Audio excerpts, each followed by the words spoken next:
it might not be entirely obvious what's the connection between idolatry and selective conscientious objection where we ended up to. So I wanted to just go back and draw those lines a little bit and then open it up for more conversation about what we did the last 2 days before we move on. One of the things that a lot of the foundational stuff about idolatry is in chapter 3 about the Bible. And two of the things that I emphasize are first, that idolatry is on a spectrum, and it's not always clear when that, the line from non-idolatrous to idolatrous has been crossed. There's that famous story in the book of Judges about Gideon wanting to go to battle with 20,000 or 30,000 troops, and God tells him, no, that's too many. If you go to battle with that many troops, then if you win, it'll seem like it was to your credit and not to my credit. And so Gideon sends 10,000 of his troops home, and they go through this several iterations until he's left with only 300 men.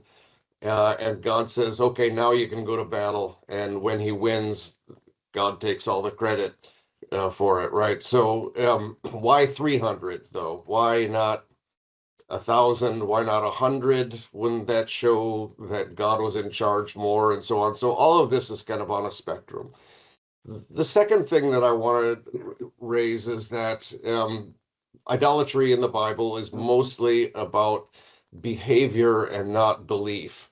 So it's not just about what people say they believe, but it's about what they actually do that is crucial. So they don't say they believe that the king is a god and God is not, but the way they act can be idolatrous by putting their trust, their loyalty in other things. So with regard to the conversation we had about patriotism and nationalism, then the first of those principles, that idolatry is on a spectrum, means that you could love your country, and it's not clear, when, how much love is too much, right? How much devotion is too much devotion. That's in need of discernment. But it's not a matter of just either or. You either have to hate your country and love God, or love God and hate your country. So it is on that spectrum. But what I'm arguing in that chapter is that it has to be based on more than just interior attitudes, right? So the definition that we get from the Pontifical Academy of Social Sciences, from the Himeses, about the difference between nationalism and patriotism is all about attitudes. And I'm arguing that that's not good enough. You've got to actually have this manifest in concrete practices, that what's decisive is behavior and not belief. And so some of these practices, and violence is where these matters become particularly acute. The question, because violence and idolatry are often linked. And the question then becomes, can you kill for the nation state? So there are some people like, Dorothy Day and the Catholic Worker Movement, and other Christian advocates of nonviolence, pacifists, who are going to say, well, the line is quite clear. You just cannot kill for the nation state. You can't kill. And that's a pretty consistent practice. Most of the Catholic tradition has left open the possibility, as Pope Leo did earlier this week, for self-defense. Although it's interesting to note that even Augustine, who is considered the originator of the just war theory often, he did not think that self-defense was a good enough reason to use violence. He thought you could only use violence out of love for the other, but not in self-defense. Aquinas thought you could use it in self-defense, but Augustine did not. But a lot of the Catholic tradition has left open the possibility that there could be justifiable uses of violence under certain very strict conditions. So I'm arguing that even if you accept something like the just war theory, then there's got to be some kind of mechanism for intra-ecclesial discernment, that the church and not the nation has to be the most important determiner of the justifiable use of violence, if there ever is such a thing. And so there's got to be these kind of practices by which we can discern that. And in theory, of course, this is the way the just war idea works, that you've got serious people in a room deciding, before the war is launched, looking at the criteria and saying, okay, is this going to meet the criterion of proportionality? Is this going to meet the criterion of last resort? In practice, of course, it never works that way. There was no such meeting in the White House before the Iran war was launched. What you had was they launched the Iran war. Pope Leo spoke out and said, war is bad. And J.D. Vance said, oh, yeah, but what about the just war theory? Right. And of course, made no attempt to justify the attack on Iran with just war criteria. He just basically said, but Catholics have this theory that war is good, it's not bad, right? And so it works in this kind of post facto way of legitimating what's going on rather than as an actual tradition for determining when we should participate in violence and when we shouldn't. And so I went back, actually, that discussion about disobeying unjust orders is I think really important. And I went back and looked at the U.S. the U.S. military code, and that I mean, that is an achievement of the U.S. military code that says that you can disobey unjust orders. That's in battle. There is no provision, however, for selective conscientious objection. So you cannot refuse an order to deploy unless you've already applied for and gotten conscientious objector status. And the only way to get conscientious objector status is to be a pacifist, to claim to be against all war. So there is no provision in the U.S. military code for selective conscientious objection. So the disobeying unjust orders applies to manifestly unjustifiable or unlawful orders, use in bello, but it doesn't apply to use ad bellum, the decision to go to war. So anyway, so that's by way of connecting some of those dots from yesterday. So let's just open it up, and are there any further questions or comments about that material before we move onward? So Monsignor Liddy is going to invoke his privilege as founding father of the seminar to have the first question today. Oh, boy, what pressure. Bill, really, it's been wonderful. And I've been delighted just to be here these days. And it's just been great. I do want to make a defense of Bernard Lonergan. Look around, and I see there are small groupings of different people. The sociologists right here. They have particularly enjoyed what you've had to say here. And there's a group of people that meet for a Sunday video prayer group. And so there's various groupings here. But just to defend Bernard Lonergan, you mentioned his insight, he says, in the 18th place, not many distinctions. But I think, if we follow the distinctions that you've made here, it'd be hundreds. Oh, absolutely. So intelligence has something to do with it, and our imagination getting in the way. So he talks about, intellectual conversion and the need to break from the images that, hold us down and keep us in. I was struck by the quote from Vice President Pence that you quoted there yesterday.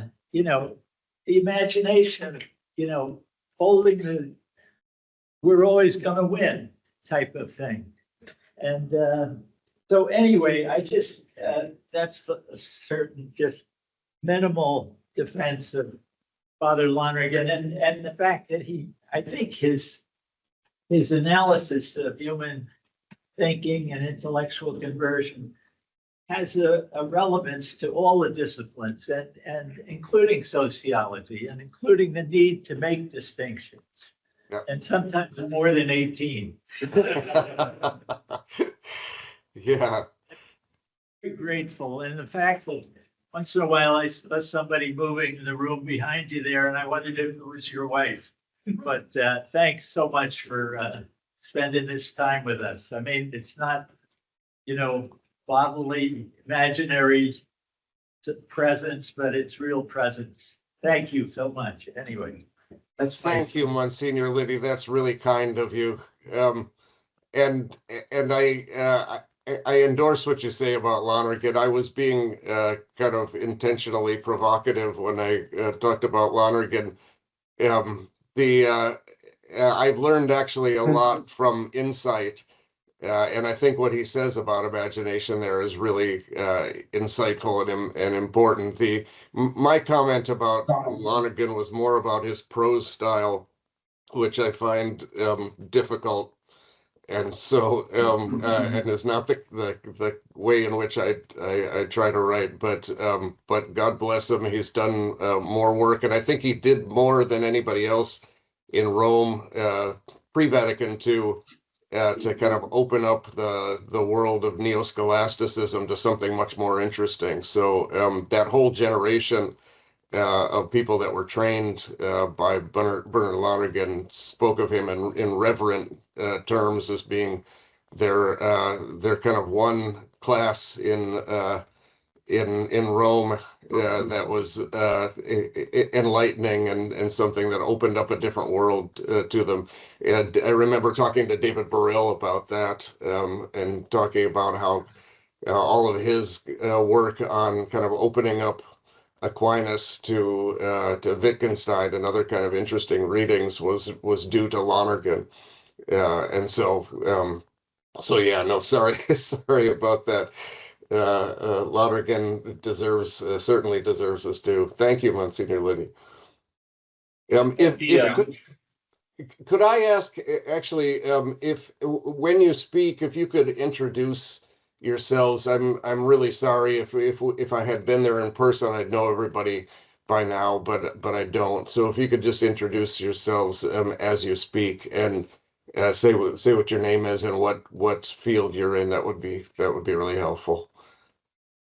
At the risk of modern aliens dominating the conversation, this is John Heaps again, and my field is theology, but I direct our Lonergan Institute here, as I mentioned the other day. But I wanted to circle back just very briefly to the question I asked yesterday about the decoupling of liberalism and nationalism, because you're a number of thoughts, and I'm going to try and be really quick and bounce them off you.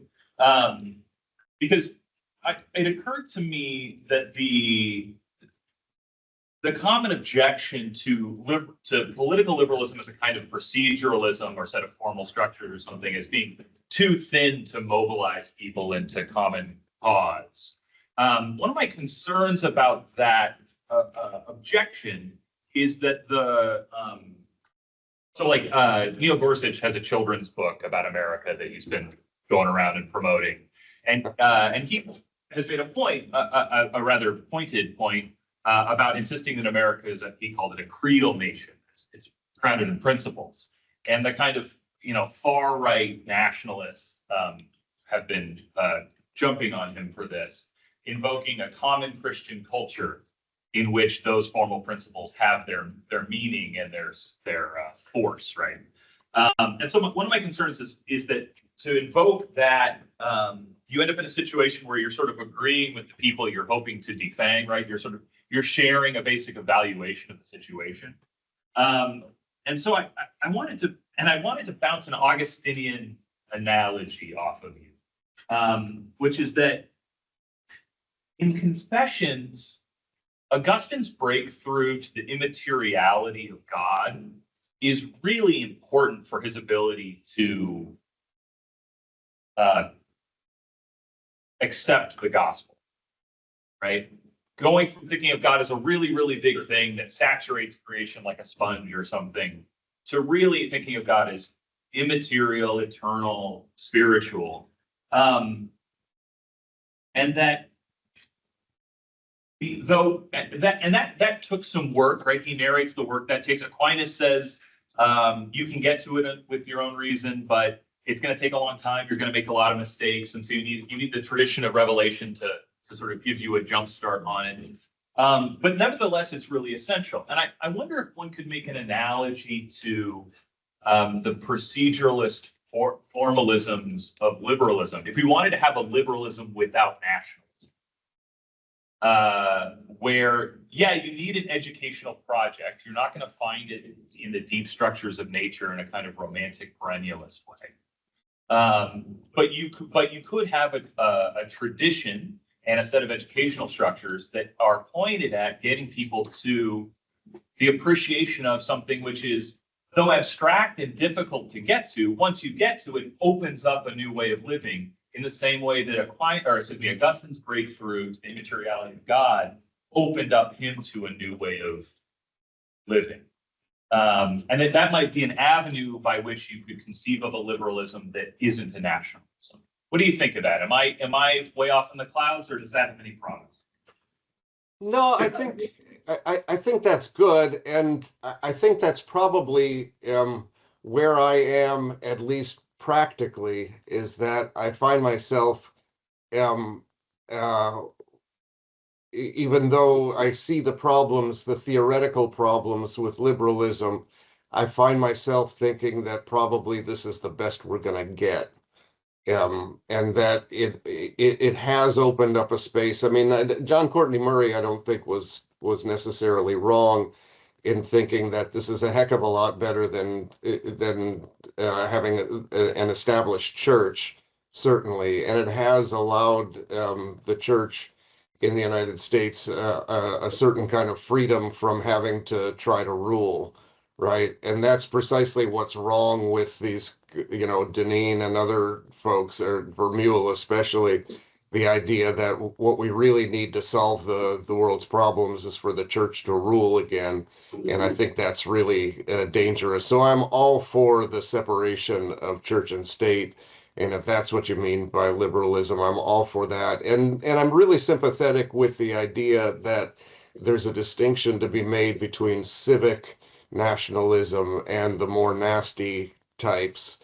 But I voiced criticism of that view yesterday because I think civic nationalism has a tendency to not be a strong enough glue to hold people together, and then you begin sliding into nationalism as stronger ways of holding people together. And so it as an ideal, I think this certain kind of liberal civic nationalism is the wrong word, but that's the word that gets used. But this kind of idea that we could be held together by an embrace of principles of fair play, as it were. I mean, that's a really a lovely ideal. And Oliver O'Donovan argues that this has its roots in the Christian tradition, and I don't think he's wrong about that. What I worry about, though, is that when Christians put all of their faith in that, then you don't have the church as a kind of counterweight for forming people in a way that's going to be really useful when things go wrong. right? When that doesn't work anymore. I mean, even somebody like James Madison really thought that the only way this kind of civic structure is going to work is if you've got virtuous people, right? And there's just no guarantee that you're going to have that anymore. And Trump kind of, I think, the whole Trump phenomenon kind of fills that void, right? You know, there's all this kind of disparate energy, and the way that you get things going again is by creating enemies, both internal and external.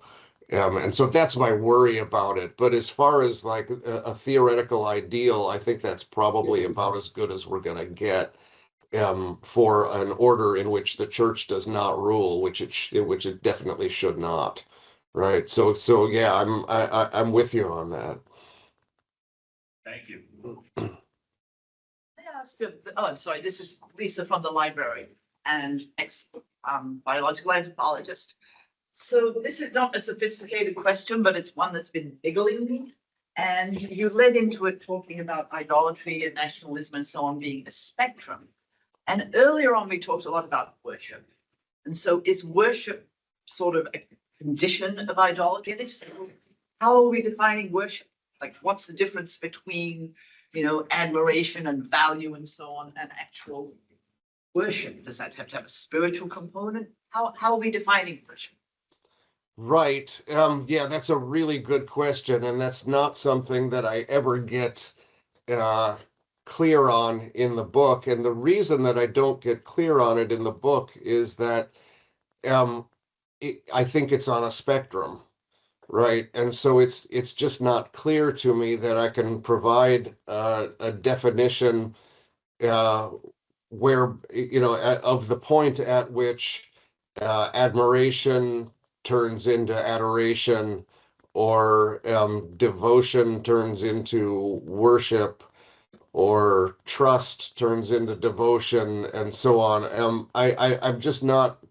I'm not clear that I can provide a definition on that, and it's complicated further by the fact that I don't think that what we think going on is really the decisive thing, right? And so it doesn't depend on what's going on between our ears. It depends on what we're actually doing with our bodies. What we believe is important, but it's expressed in what we do. And so what really matters is not what we say we believe, but what really matters is the kind of implicit beliefs that our behaviors display. And so I'm not sure that I have an answer precisely because idolatry is on a spectrum. It's not clear to me what the lines are that get crossed in order for devotion to become worship. I can be devoted to my family, but it would seem odd for me to worship them. But I'm not clear where that but it would be possible for me to, and people use that sort of language when it comes to human relationships, and I'm just not clear when that line gets crossed. Is that have I just punted? Is that an adequate answer?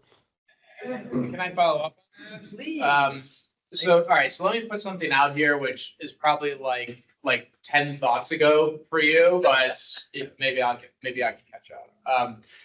Because I was pondering a similar question about that. I mean, can we not say something more definite? I mean, perhaps still generally, at least a little bit more definite about what distinguishes idolatry from right worship. And I just think about biblical resources like you turned to earlier in your book.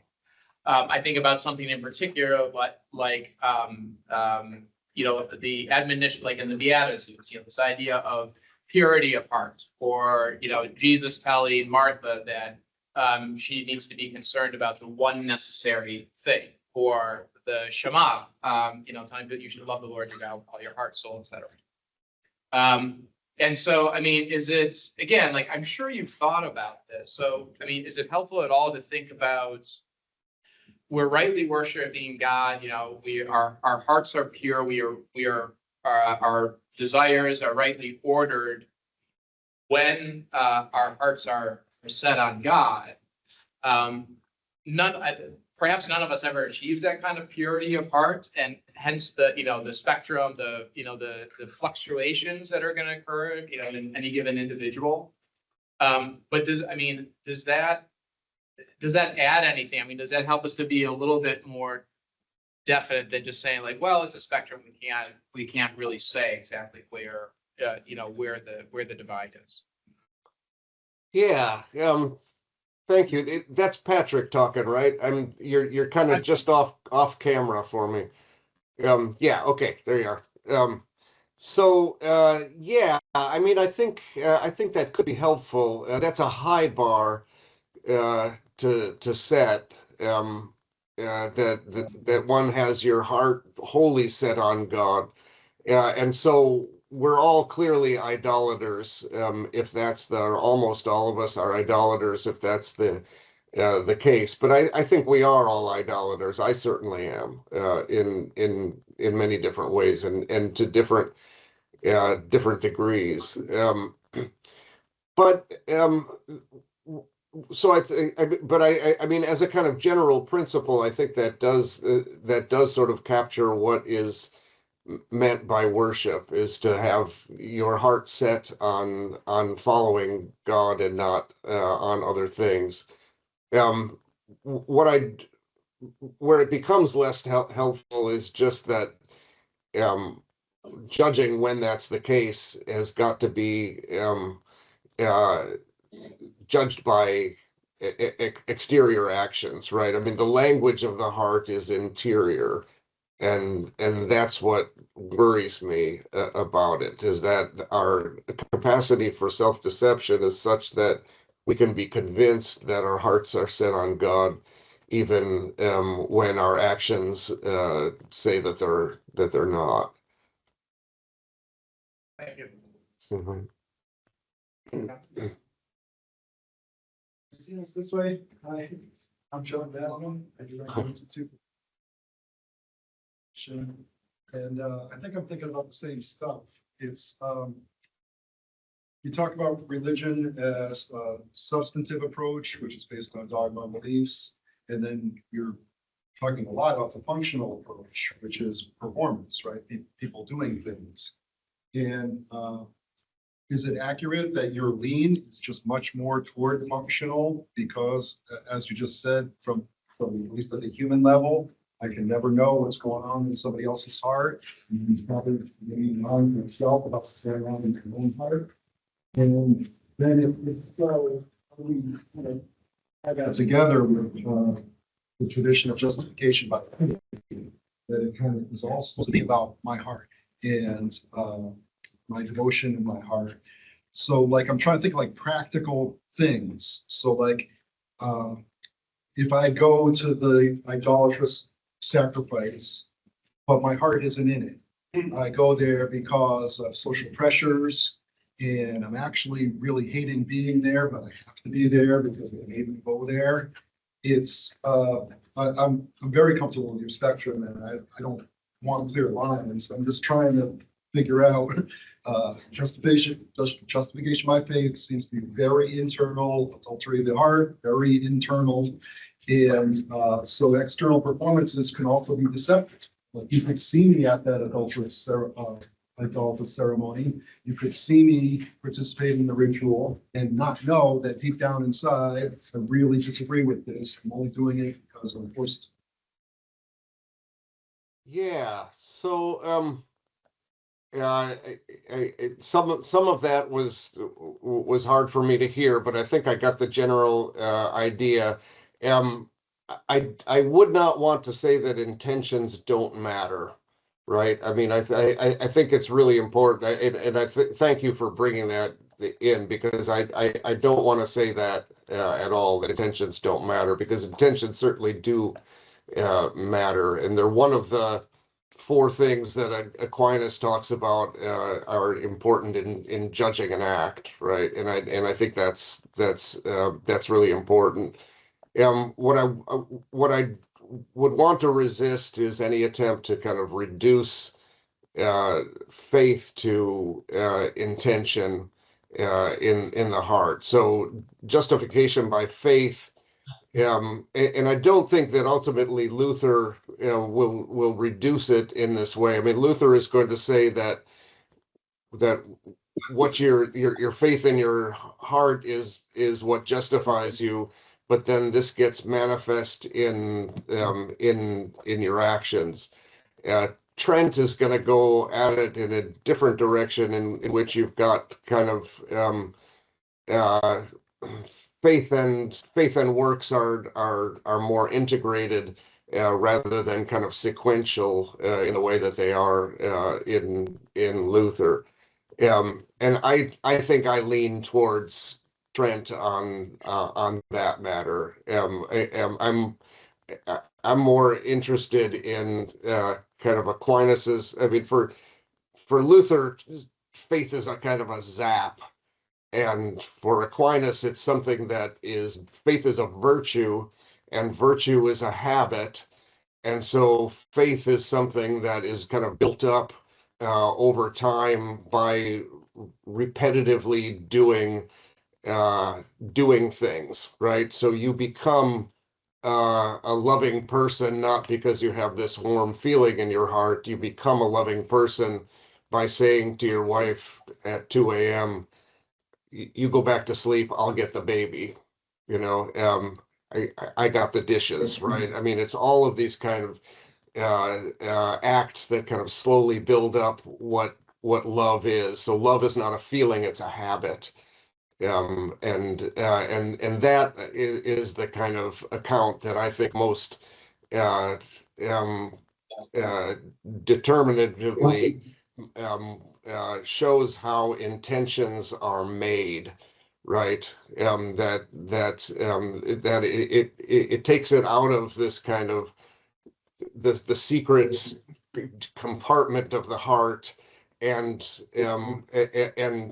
shows the way that it's actually manifested, and not just manifested, but is built and consists of the actions that one performs. Thank you. Bill, Anthony Hanner, Sociology. Thanks for giving such an important place to Durkheim, Weber, and Marx in the analysis of idolatry. But my question is not to muddy the waters further, but where does the sacred come into this? I know you discussed that, the sacred versus the profane. So could you make an argument that when we're talking about worship, we're really talking about ascribing like a sacred status to something? But probably, would you say the sacred profane distinction is also on a continuum? But where does that idea of sacredness versus the profane enter into an understanding, or add to an understanding of worship, for Yeah. example? I think the sacred profane distinction is probably still useful. It does not track the religious secular distinction. And that's, I think, part of the important thing that I want to say, is that those oftentimes are considered to be kind of synonyms, and they're not, right? And so the religious secular distinction. So to refer back to the previous question, there's substantivists, there's functionalists. I do tend to kind of lean towards functionalists, but I'm not a functionalist because I'm not interested in determining what counts as religion and what doesn't once and for all. I'm a third position, a constructivist, which says that this religious secular distinction is a modern distinction. It's a made up one. It's flexible. What's really interesting is not determining what is a religion and what's not a religion, but why do people under certain circumstances call things a religion and under other circumstances don't call things a religion. So that's where I come down to on that. But I do think, and so the Bible doesn't have a religious secular distinction, but there is a kind of sacred profane distinction. And that I think is still fairly useful in just insofar as it marks the distinction between God and creation. I don't know how you could get by without some kind of distinction between God and creation. There's all sorts of ways in which they are enmeshed, but you need that sort of distinction, but it doesn't track the religious secular distinction. And what that means then is that there's all sorts of things that are considered secular that are also kind of tinged with the sacred, right? And that's precisely what I find so useful about Durkheim. What I find not useful about Durkheim is that I think that, I mean, he thinks that this is all just a process. It's all reducible to social functions, and I think that there's a real God that can be distinguished from creation.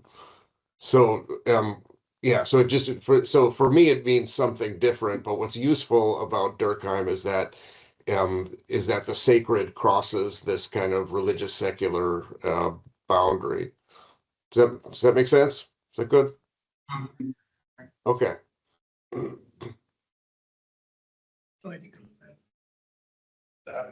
Thank you, Bill, for this whole conversation. Thinking, teaching before an intellectual tradition here at Seton Hall. Thinking about worship, what Patton said earlier, and also one of the repeats after thinking about Thomas Aquinas worship, Latria. I'm mostly sold on your argument in the book, and so I'm kind of thinking about applying it and extending it.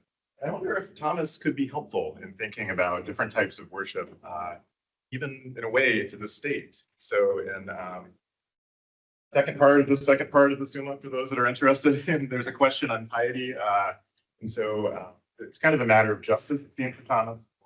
Religion, of course, is virtue annexed to justice, giving to, as you note in the book, giving to God what is due to God, but also piety, like giving to parents what is due to parents, giving to the state or one's country what is due to one's country. And so for him, I don't know if we could quite say the term patriotism might be a bit tainted now, but there's a certain sort of love for what is owed to one's country that Thomas seems to think is due, is kind of a matter of justice, to give some sort of reverence, some sort of piety to one's country. What's kind of interesting is he when he writes about it, it's just, he mentions sort of a piety toward one's fellow denizens of the country and then friends of the country, so kind of like allies. So it's very limited, it seems. And of course, he doesn't have a robust account, but I wonder if it's helpful to think about what we might owe our nation. And so maybe a certain sort of level of respect to fellow denizens, but nothing that's undue in a way. So not the sort of idolatrous self-love, but do you think, or others think, that we might owe, if that's kind of a helpful framework, kind of approaching our country as kind of justice framework, what we might owe, we might not owe? Do we owe it to fellow denizens to kind of point out the idolatry of nationalism? Would we go that far? Do we want to go further than Thomas, or do we want to kind of keep it to just kind of this piety or respect to our fellow citizens, our fellow denizens? Yeah, that's a really interesting question. I mean, I do think that what Dorothy Day thought she owed to the United States was to witness to the gospel, right? And so there's all sorts of different ways to parse this. One of the interesting, I mean, what country would Thomas Aquinas owe his allegiance to? Great question. I mean, because there are no countries in his time in the way that we think of them, right? There aren't nation states, and he kind of spends his life going back and forth amongst different sort of principalities I suppose the closest thing to a country would be the time he spent in Paris. But whether you have France yet, I suppose you have France by this point. But that's a really important question, right? I actually have a footnote about that in chapter 6, where I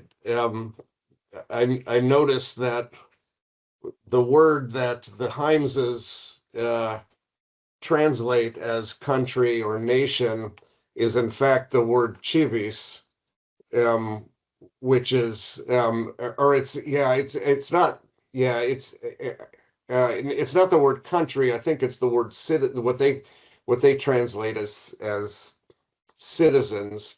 I'm trying to I can't remember exactly what it was, but I kind of make the point there that that he's not dealing with the same sort of reality that we're dealing with. He's dealing with something much more local. And I think that's what he has in mind is something much more local that we owe our allegiance to, and doesn't have this kind of conception of a nation state yet, right? He's one of those people that Massimo d'Azeglio has to make into an Italian, right? And that's not going to come for another 6 centuries, right? And that's helpful. I tell my students, like, his account of distributive justice is pretty light in a way, because he wasn't dealing with kind of big picture nations at the time, but I should have framed it a little bit more carefully.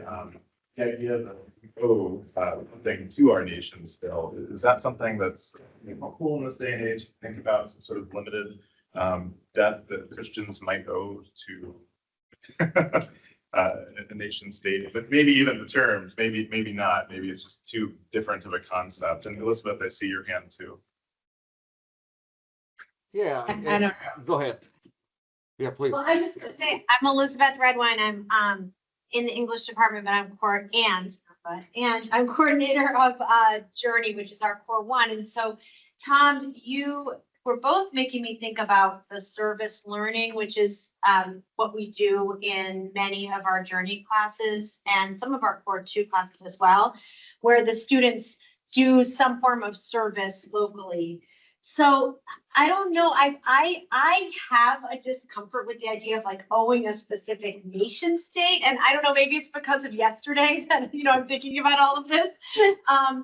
But owing, having a debt to your community, we have students going and like cleaning up Branch Brook Park or helping at some recesses nearby, visiting elderly homes, helping out in local daycare centers. There's a ton of other stuff that I'm forgetting right now, and then they have to write about it. So it's really fun as a professor because they connect those actions of service to the writing, to the readings that we do. But I don't think the students or and I don't know if this is right or not, like we don't think of it as service to nation. We think of it as service to like Seth Boyden Elementary School or service to Branch Brook Park, like it's hyper local. And some of my students are not American, they're from abroad. A lot of my students are not from this area. So it's a tricky question, but your question, Tom, about like, I guess I'm more comfortable thinking like, what do you owe like your local community, kind of like as you were talking about Aquinas. But I don't know, like owing a nation state, I don't know what everybody thinks about that, like the tension between that kind of owing.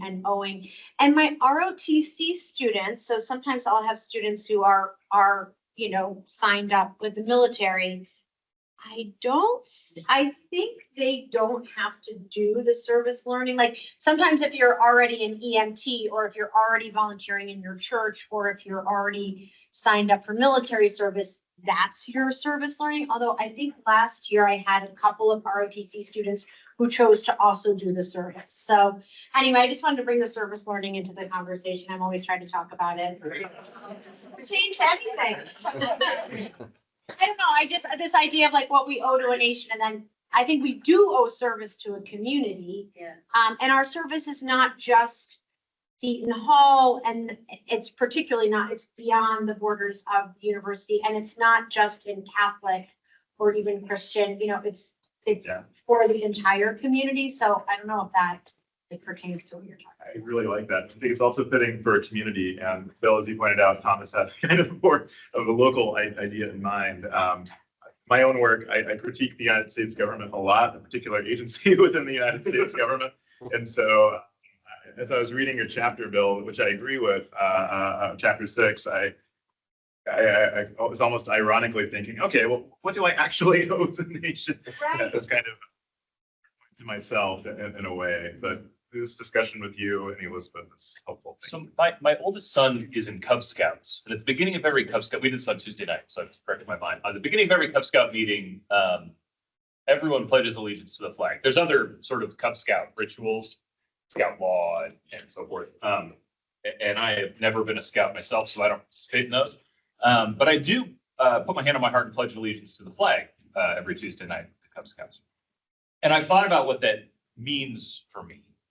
And in the present, I was thinking about, Bill, yesterday you brought up the investigation of members of Congress for their publicizing the U.S. Military Code of Justice, which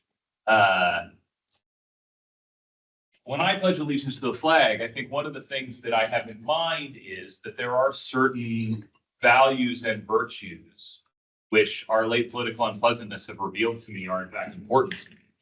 Yeah.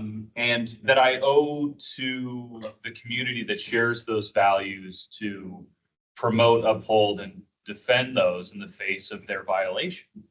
And so in the current political milieu, in which there are some, what I think of as fundamental bedrock American political values are being flouted, I actually take that Pledge of Allegiance very seriously, though in a quite cabined way. So it's not an absolute allegiance, but it is an allegiance that has a real content. Now that might be idiosyncratic, but I do have a kind there. I can do a kind of phenomenology in myself of where I experience feelings of obligation to the nation. I had the same, I did pledge allegiance last night at my daughter's social studies honors society thing, and we were probably having this, I was like. Running the same I thing. just went to this, but I had the same exact thought that I'm pledging allegiance to, these values that are under threat. But yeah, and then I'm thinking under God, my mind was filled with filth and fire. Way to complicate a simple social studies thing. It gets more complicated when you grew up in more than one country. Right. I have lived in 5 countries. I don't pledge allegiance to any flag. I wouldn't know where to start. Right. I think something we're doing. Oh, Yeah. okay. So I'm sorry, so I just wanted, we were gonna talk about consumerism today. And it's been super rich, but I just want to pose it to the group and to Bill so we can make a deliberate decision at this point. Do we want to continue investing in this conversation, or do we want to move into a new topic for the day? How are people feeling about this? Not to die to ask the question. Topic. I want to get away from politics. I really do have a question. Okay, Tom and Nancy. All right, so let's take 2 more and then we'll move on. Is that okay, Bill? Yeah, that sounds good. What we're doing, Bill, and on page 278 of your book, you write, to quote you, it is not usually the case that one must make a stark either or choice between one's nation and God or one's nation state and the church. There are all kinds of cooperation at many different levels of political community that are not inherently idolatrous. I think we're just kind of having a conversation about what ways we could kind of interact with the state that aren't idolatrous. And I mean, I think your 8th chapter gets into this to an extent on incarnation and sacrament. Do you plan to write more on that, to have sort of a guidelines for interacting between or interactions with the state that aren't idolatrous? Yeah, Besides I think that's my next book, actually, is I finally need to kind of put together a whole kind of get away from critique and put away and put out a vision of a kind of positive vision. But I'm thinking of it in terms of kind of micro micro politics. So I'm thinking of calling it the politics of the little way, as in Teresa Alicia. Anyway, but that's the next book. It'll be a few years. So is there one more? Yeah. Question, can you hear me okay, Bill? A little bit louder if you could. Yeah. I'm Chief Nancy. I'm the director of the university core that a lot of these folks teach in, and I'm feeling very grateful that they do. Just listening to them. And I'm also an English professor. So I want to delve in a little bit weirdly to that. But it has to do with the just words. And I was fascinated with the consumer stuff. I'm eager to get to that, but I just wanted to ask this question. I saw an interview with, I think he's Bishop Roglio, who was the chaplain for the United States military. And he was like, they were asking him, the interviewer was saying, do you think this war in Iran is a just war? And he said, from what I know, I don't. I think probably not. And so somebody, he said, I don't know everything, but from what I can see, not. And that's, of course, I would agree with that. But the thing is that the person asked, well, what does a soldier do then? Since we don't have this, like, you can't make individual decisions about conscientious objection, you either are, you're a complete pacifist or you're not. So he said, I know they can't just like refuse to fight. And I could see he was really feeling a discomfort almost. And he was saying, he said, just do as little harm as possible. And I'm thinking of like Henry V, if you excuse that English professor, he said that, but Henry V had that wonderful speech before the Battle of Agincourt, where he talks about no one dies well within a battle. And he really is concerned about the spiritual state of his soldiers who are going into battle. And I thought of that in connection with what Bishop, I think, Roglio was saying. These men and women are going into battle that maybe many of them would feel is not really just. And they're being asked not just to die, but to kill. So I just wonder if you could speak to that. I know it's a hard question. Yeah, thank you. I mean, that's precisely where the rubber hits the road. And unfortunately, the burden gets placed on people that are in a tough position, right? I mean, in order to make the just war functional, it kind of falls on 18-year-olds, oftentimes from kind of, because of the way the volunteer army works, they're often from less wealthy backgrounds and less educated backgrounds, and the burden is not spread very evenly. And so it's a lot to ask for an 18-year-old to stand up to his commanding officer and say, I've done my research and my archbishop says this is not a just war and I'm going to sit this one out. But ultimately, that's what we've got to come to, it seems to me. If the just war theory is going to mean anything at all, it's got to mean that we don't fight in unjust wars. And that ultimately, but there's a whole kind of training and change of mindset that needs to happen within the church to prepare people for making those kinds of decisions. And we're just not doing it now. You have the Archbishop Broglio is not only head of the military chaplains, but he's also now the head of the USCCB. And he's saying that this is not a just war, and yet it doesn't make any difference at all. As far as I know, nobody has responded by not participating in the killing. And you're absolutely right that it's not just about kind of macro politics, but it's about the souls of the soldiers, right? I mean, participating in an unjust war is the equivalent of murder, according to some just war theorists, right? I mean, this is a serious moral matter. And that's what, I mean, that's why in the early Middle Ages, even participation in a just war required that the soldier do penance once they came back. And that was participation in a just war, because there's something very, at the very best, ambivalent about killing people, according to the Christian tradition. So yeah, no, I think these matters are really, really important. And unfortunately, so just then the final word before we move on to consumerism. The problem is that we've just been locked into this national mindset. And so we think first of the nation and only much, much later about the gospel and about the church and so on. And that's what I'm trying to correct. And so this whole question about saluting the flag, I won't salute a flag. Um, I think but the comment about the sort of service that your students are doing, it's so much, to me, it's so much better to think of that in service to the common good rather than service to the nation, right?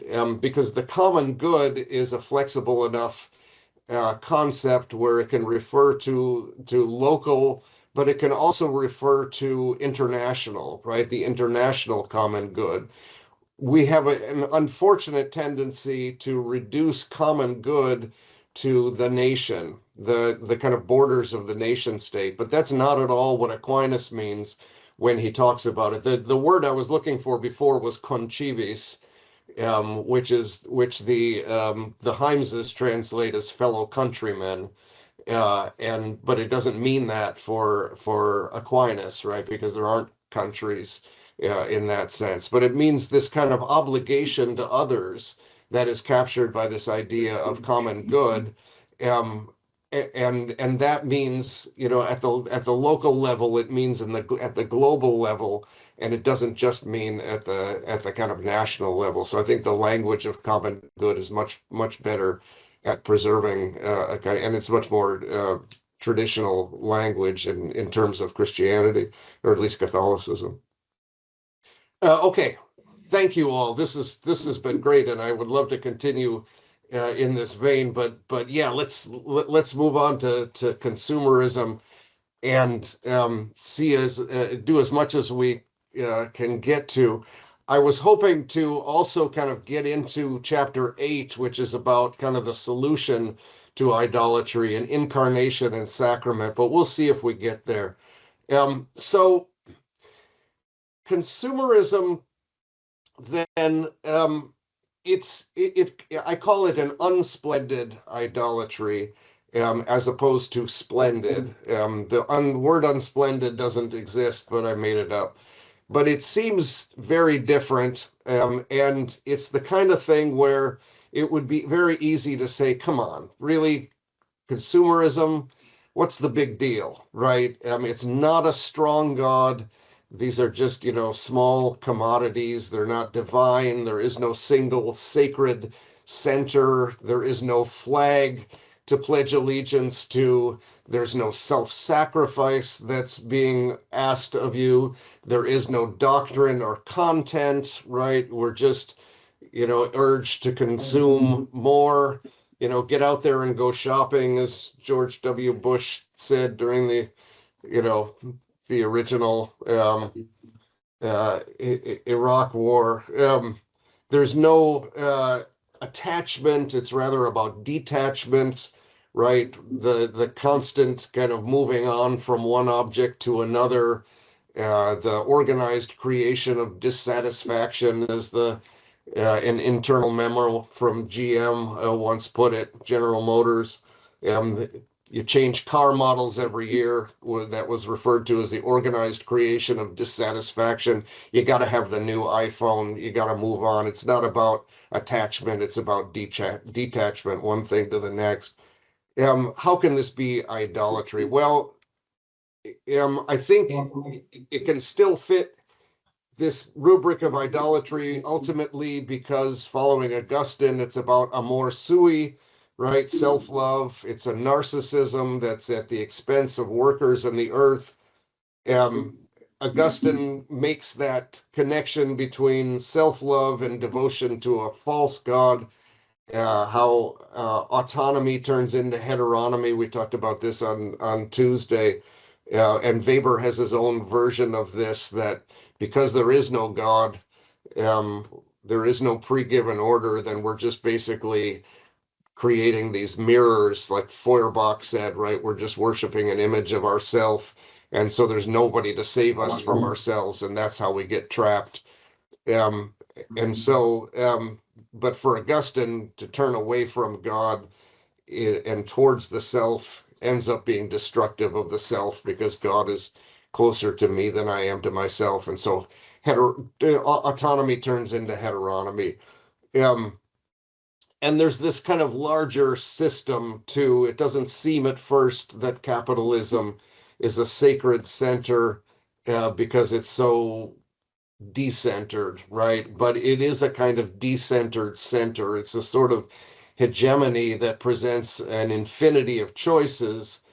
It's a God that is no God, but it ends up kind of dominating us and creating these structures that end up being oppressive.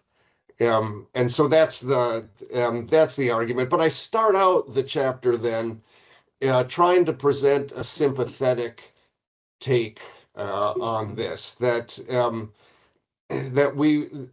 you don't want to start out just by saying, just a Jeremiad and saying, oh, people are materialists and they've abandoned spirituality for materiality and we're all bad and shame on you and so on, right?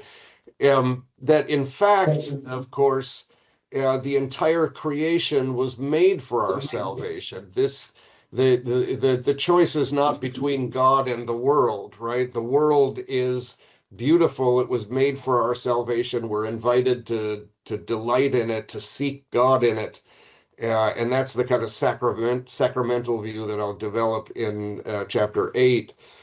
But so some of the work by Mary Douglas, famous anthropologist who was also a Catholic, and a really serious one, but she brought kind of some of her Catholic sensibilities to her anthropology and wrote about how rather than denigrate material culture, material things are mediating materials for conveying meaning to other people, for relating to other people. We arrange objects around us and they send signals about who we are to other people. And this applies both to so-called primitive cultures and our own. And so it's a kind of universal sort of thing. Daniel Miller then picks up on this, another anthropologist. His book Stuff is really interesting. He thinks that Mary Douglas still has a tendency to kind of see material things as expressing the immaterial. And Miller wants to blur the lines between the material and the immaterial. He thinks that we make things and things make us, and the material world is always kind of groping towards the transcendent. The immaterial also kind of can't do without things, and that's a kind of a sacramental view as well. And so starting then with this sympathetic account, things are good, things are necessary, not just to live, but to live well and to communicate with other people, and things are part of the way that we enter into community with people and so on. And that's all good. One of my critiques of Douglas and Miller, though, is that they emphasize the continuity between now and then. So between what's, the consumer culture that we live in now and, the culture in, of a village, a remote village in New Guinea, for example, that there are kind of all of this is on a kind of continuum. I think this misunderstands or understates at least what a huge difference capitalism makes to the way that we relate to the material world. Before the Industrial Revolution, people made the things that people had were things that they made or things that were made by somebody they knew. Almost everything that people had were things that we made or things that somebody that we knew made. And now we make almost nothing and buy everything. And I think this is just a huge difference in the way that we relate to the material world, for good and for ill, right? I mean, I think there's no point in romanticizing the poverty of the past, but it's a huge difference in the way we relate to the material world. I'm going to start sharing a PowerPoint here.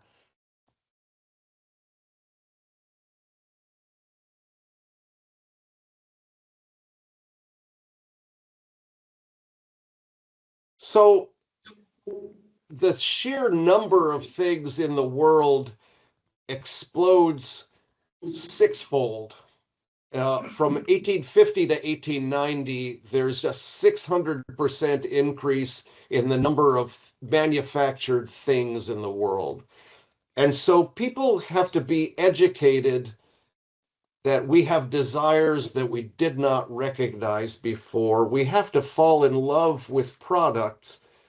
Products have to be enchanted because there's so much stuff in the world.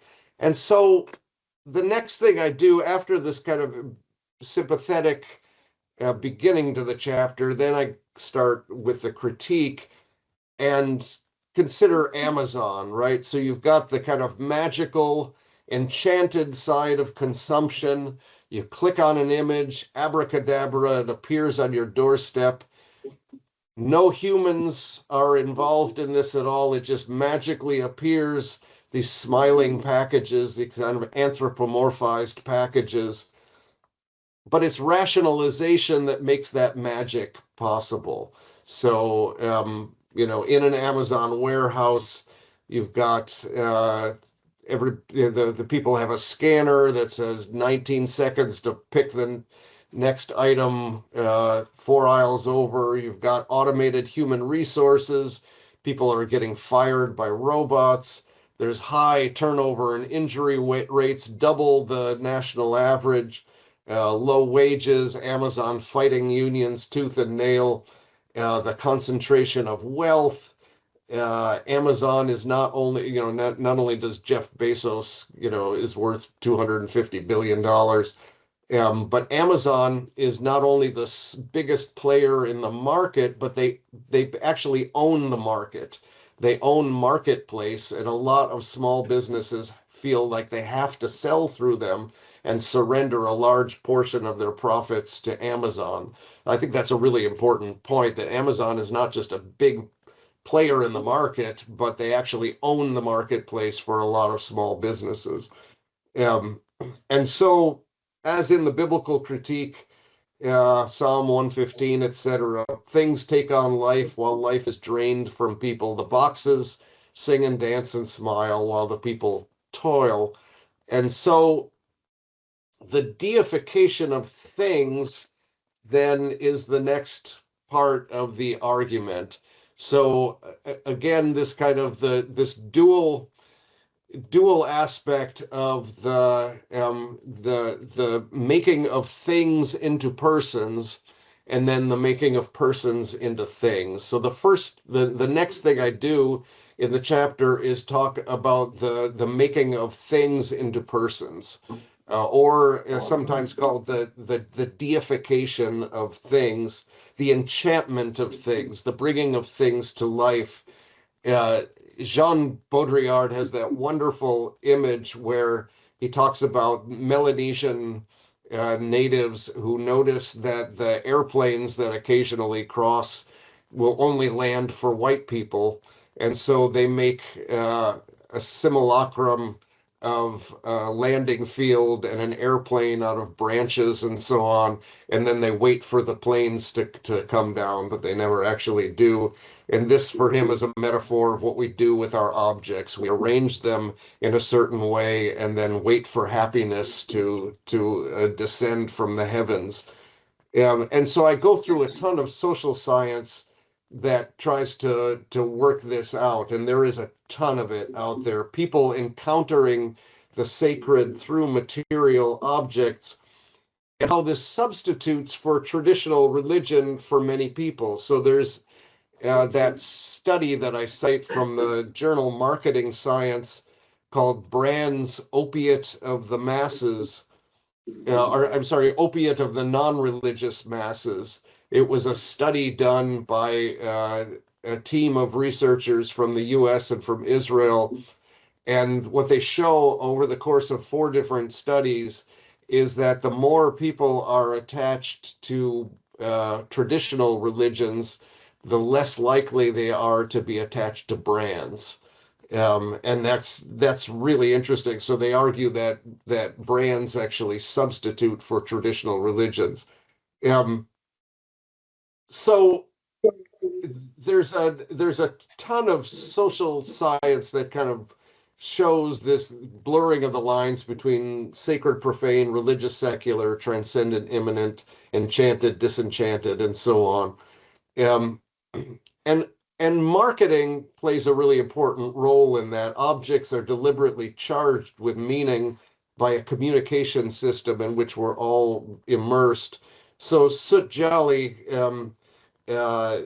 using terms that we've already used, taken from the sacred world, divides up the history of advertising into different stages.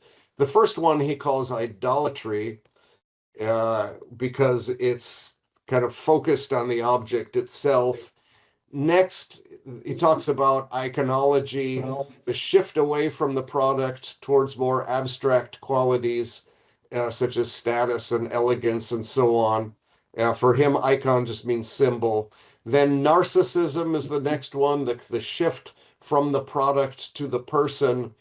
And finally, totemism. Products become badges of group membership. And then there's a final one called mise en scène, which is a term taken from theater and movie production, using commodities to kind of stand out from the crowd rather than uniting them. So the thing that I want you to notice about this is a very kind of secular history of advertising, but the terms that Jolly is using are taken from the kind of world of theology and the world of Freud and Durkheim, right? And so this is what Jolly calls advertising as religion. Advertising invests commodities with deep human aspirations for transcendence. And I illustrate this for my students with this sequence. So in the 19th century, shoe advertising or any kind of advertising, I'm just using shoes as an example, advertising is informational, right? You want shoes, you want boots, go to John H. Johnson's shop. By the early 20th century, then you've got, this is the stage that Jolly calls idolatry, because it's focused on the object itself, but it's all about the actual object, and it's rational. It's trying to convince you. There's a lot of text, and it's explaining the different kinds of the lasts that are used in the manufacture of Regal shoes that prevent the instep from being too tight and so on. All of this kind of text, which is trying to convince you that this is a good shoe. This is a stylish, well-made, reasonably priced shoe. By mid 20th century, the text, most of the text is gone, and you've got an emphasis on, so there's 5 words, no mention of the shoe at all. There's just a naked woman on the floor admiring a shoe. And so now the advertising is trying to evoke, so under the influence of Freud and Pavlov, basically you're trying to do a switch where you're associating sex and status and power and all these pathetic male fantasies.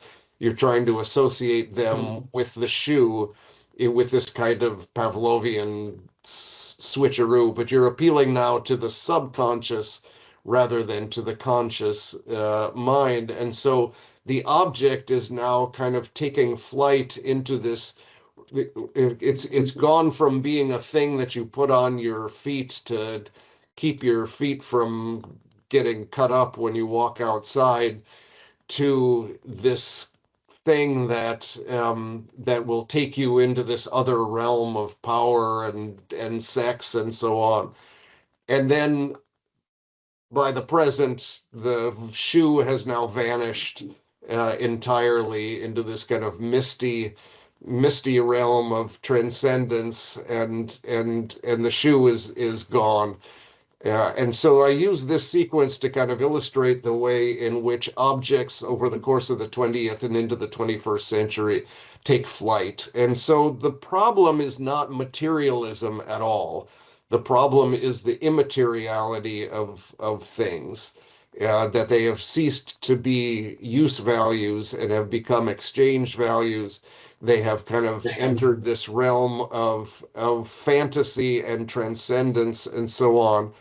And there are some marketers that actually recognize this. Douglas Atkins' book, The Culting of Brands, says traditional religion used to provide meaning, but now the corporation does. He's an actual marketer, and so he's saying this kind of unironically and not critically. He's saying, look, today we enjoy a consumer culture arguably more Catholic than the symbolical world of organized religion, and so companies have to offer more than a standalone product. They know that they must colonize every single moment of everyday life. Their mission is to brand a living experience. Get over your products, get an integrated symbolic system. Get over the plastic and the wires and the fillers and the ingredients, right? That's all just material stuff.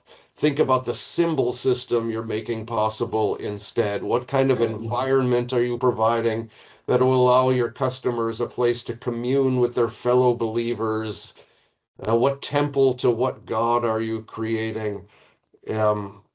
So brands then, I mean, it's interesting to note that brands are a fairly recent invention, right? Up until the 1880s, so the word brand originally comes from the world of tobacco, where on the crates you would put a brand with a hot iron to mark the owner on the company on the crate.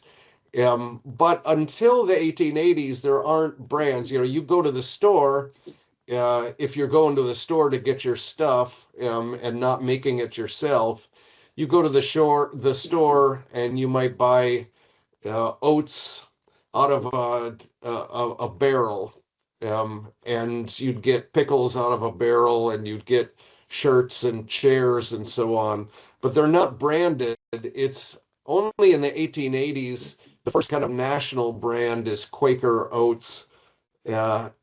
And then things begin to, so that what anthropologists have argued is that when human relationships fall away from products, when you don't make them and you don't know who made them and they come from nowhere, then relationships have to be transferred to the product itself. You have to fall in love with the product. And Marx is going to talk about commodity fetishism, right? So then suddenly my bologna has a first name, right? It's not just bologna that you get from the store. It's got my bologna has a first name. Why does my bologna have a first name, right? It has a first name because now we have relationships with products instead of people. And there's all this social science that I talk about in the chapter on animism and anthropomorphism and fetishism of products. But the fetishism is often fleeting and temporary, right? Serial attachments come and go. It seems a little bit ridiculous to refer to idolatry when you're talking about baloney, right? They kind of come and go, but the products are not as important as the self, the narcissism. The products aren't irrelevant. They're necessary for the construction of the self, but the main thing is the construction of the self that's going on. So the idea that charged objects, that we no longer have charged objects, that we have buffered cells instead of porous cells, as Charles Taylor argues. I just don't think that's the case. This guy paid $3 million for the Mark McGwire's 70th home run ball in 1999 or 1998, I think it was. Even though this ball is identical to every other ball that was used in Major League Baseball that season, it's the one that Mark McGwire hit for his 70th home run. And so it now is invested with this sacred aura, and this guy paid $3 million for it. So this is not an almost stronger form of magic, as Charles Taylor talks about consumerism. I think it's just as strong, if not stronger, than previous kind of forms of magic and sacramentality. And it's the same kind of thing. You know, people talk about fetish objects among so-called primitive people in Africa, but this, you know, this is it's not the same thing, but it's an analogous thing. Now, one objection to this is people say, yeah, you know, but we don't really believe, this guy doesn't really believe that this is invested with spirits in the way that an African tribesman would believe that the fetish item is actually inhabited by a spirit. So we are sophisticated moderns. We're delighted, but we're not deluded. We choose our own fantasies and so on. I just don't think this is true. I don't think that we're buffered cells. In quantitative terms, I think it's hard to take an ironic distance from marketing when we're just embedded in it like fish in water. In qualitative terms, the history of advertising that I've just gone through shows the extent to which the self is not buffered from material goods, but rather constructed in engagement with these material goods. And so again, behavior and not belief is crucial. And so I end that section in the chapter by saying, here's what's really crucial, right? The time and effort spent in the quest for things, the amount of mental energy consumed in thinking about them, the sacrifices made to attain them, the seriousness with which they are regarded, the extent to which one's identity and vision of the future are built around them, the activities and the prayers foregone because of them, the communities created around them and the people excluded from such communities, the politics one adopts to defend them, the working and environmental conditions created or ignored in pursuit of them, and so on. All of this is kind of what really matters, is behavior, not what we think our attitude towards things are. Because we all think, of course, that marketing doesn't work on me, and that's why it works, right? I'm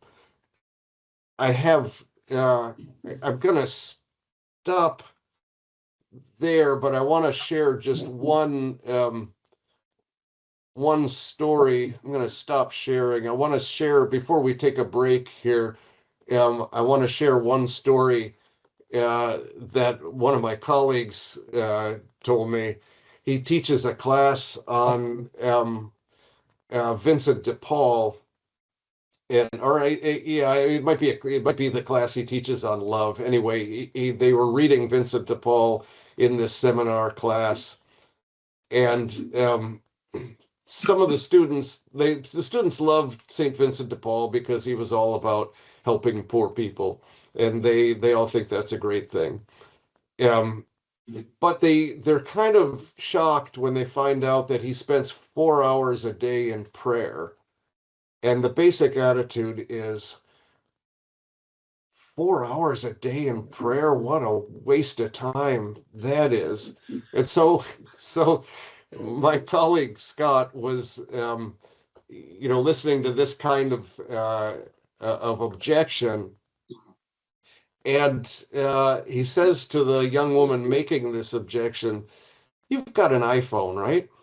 And she says, "Yeah." And he says, "It's got one of those functions that tell you how much time you spend on it every day, right?" And she says, "Yeah." So she opens it up, and I can't remember what the exact number is, but she's already spent 35 hours on her iPhone that week. I mean, averaging something like 6 hours a day on this. And then everybody in the classroom said, "Oh, that's how Vincent de Paul can spend 4 hours a day in prayer," right? Again, it kind of all depends on these matters of concrete practices. And that's in fact why consumerism is one of my favorite ways to teach theology, because it deals in these kind of concrete everyday practices that we're all kind of enmeshed in. All right, welcome back, everybody. Do we have any comments or questions on what I've presented on so far before we move on? Super brief question, Bill. Yeah. In sociology, just why do people migrate their religious energies? Consumerism, nationalism. Like, what's the fundamental reason why they do it? It's one standpoint to criticize it, or to, from a Christian point of view, say it's misguided. What are the, if you had to put a guess to the empirical reasons why people are doing this, what would the explanation be? I'm sorry, Mark. I heard almost none of that. Okay. Yeah. So the question is really simple. Why, in your view, do people migrate their energies to consumerism and nationalism? It's one thing to, from a Christian point of view, say it's misguided, say it's worshiping badly. It's another thing from a scientific point of view to explain why they're doing it in the first place. So what is your explanation for, if you have one, for why they're doing it? Yeah, that's a really interesting question.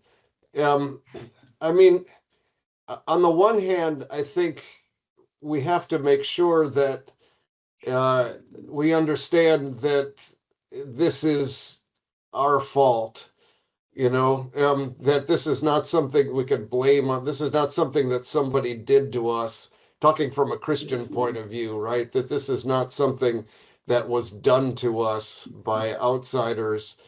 Sometimes you get this sort of discourse where, the world has gone to hell and it's all because people have abandoned the truth, and it's something that kind of the culture, whatever that is bad, and so on. And so there has to be a really strong element of self-critique in here, and that's what I think idolatry is useful for, is that it's not somebody else who's worshiping a false god, but we are worshiping a false god. But it kind of depends. I mean, I guess other answers for why have to do with I don't know how deep I could do it. I mean, I don't know if, like, talking about the rise of the nation state and the kind of destruction of Christendom and the rise of the nation state, if that's as deep an explanation as you're asking for. I mean, that's a historical, I do a kind of genealogy of this kind of migration from, church to state, as it were. And a lot of that is just because of the failure of the church to be what it claims to be, which is this kind of universal community. And so you get these kind of pathologies in the rise of the nation state. I don't know if that's as deep an answer as you're looking for, but that's a kind of historical sociological answer, I think, that is relevant. With regard to consumer things, I mean, you can say, well, it's because of the rise of capitalism, but I don't know if that exactly gets to as deep a level as the question that you're asking is too. Is like, why? I mean, Augustine's answer is interesting. I think he talks about it as a kind of weariness, and Marion talks about this as well. There's an essential kind of fatigue that comes upon people, that searching for God in things becomes difficult, and so eventually you kind of settle from a certain kind of fatigue into just accepting what's at hand instead of looking deeper than that. And that seems to be a kind of deeper answer than talking about the rise of the nation state or the rise of capitalism and so on. And that I find a kind of interesting answer as well. But I don't know if I have an answer that's more sophisticated or deeper than that. But I think it's a constant temptation. And one thing I try to balance is, on the one hand, talking about what's really new about the current situation that we're in, that capitalism is not like, all previous ways of dealing with material things. But there's also a certain kind of continuity there. We have always been idolaters, and we've always worshiped badly.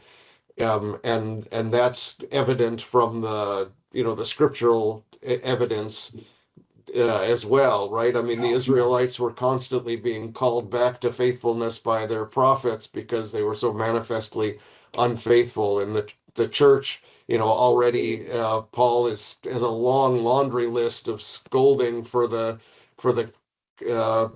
community in Corinthians for all of the things that they're doing wrong. So it's not as if there was a time before when we got it right. And so yeah, I don't know if I can do any better than that. If you were to answer the question, Mark, how would you answer the question? Well, I would suggest, that it goes back to my comment from yesterday, I would suggest that even to begin an answer, we have to take human nature seriously. Right. So we have to understand actual human needs. And I'm deeply sympathetic, even like from a secular background, I'm deeply sympathetic to the religious community. I think it's part of human nature to crave transcendence. And I think I'm speaking really slowly, but you're not hearing me well. I'm not hearing you really well. There's this crazy sort of echoey thing going on. Just gonna turn this mic off because I think we were picking up better without it. Oh, okay. Are you hearing me better now? Yeah. Okay. Yeah, so I think the first step, I mean, it's way too big a question to try to, I have a lot of thoughts about it. If you wouldn't mind, by the way, I'd love to email you and keep in touch if you're open to that. Absolutely. Yeah. But I think the first step, or at least one key step, is to take human nature seriously, take our evolved psychology seriously, understand real human needs. I think when you do that, even though, and I love the Marx Weber Durkheim. One of the things I was talking to Anthony Hayner about, one of the reasons I'm using your book in my class next semester, I've just rarely encountered somebody in theology discourse that just genuinely understands these classical works better than many in my own field. So I don't say that to placate you.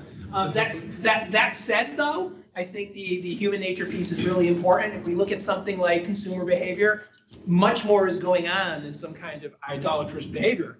We're talking about human status that's being tapped into, the desire for mates and power. These are just parts of human nature that we have to take seriously. And any realistic kind of politics, both informed by Christianity or beyond, simply must do that, I would say. That doesn't answer your question either, but at least it's a part of the conversation that I think is necessary. Yeah, no, I think it's necessary too. I think you're right. And that's, I think, part of what both Augustine and Marion are getting at. And the biblical material that I cover in chapter 3 is getting at that as well, this kind of inherent need to worship. And that is something that kind of gets manifest in all sorts of ways, both positive and negative. But yeah, I think there's a lot of stuff in the book that gets at the question of human nature. And ultimately, of course, a Christian answer is going to refer to original sin, some kind of concept of original sin. But it gets manifested in different ways, in different periods of history. And so I'm trying to be as accurate as I can in describing the actual moment of history that we're in now and how we got there and how it's different from previous moments in history. So yeah, thank you. Any other comments or questions before we start? Okay, let's go ahead and get to the end of chapter 7, and then I'll pause again and then maybe get a little bit into chapter 8. So I have covered now the turning of things into persons, or the enchantment of things. Now I'm going to cover the turning of persons into things, and this is where Marx's analysis of commodity fetishism comes in really handy. So commodity fetishism for Marx is not about people having bad values or being too attached to their things, but it's about this whole social process that happens when exchange value dwarfs use value. And so I'm going to share some more PowerPoints here.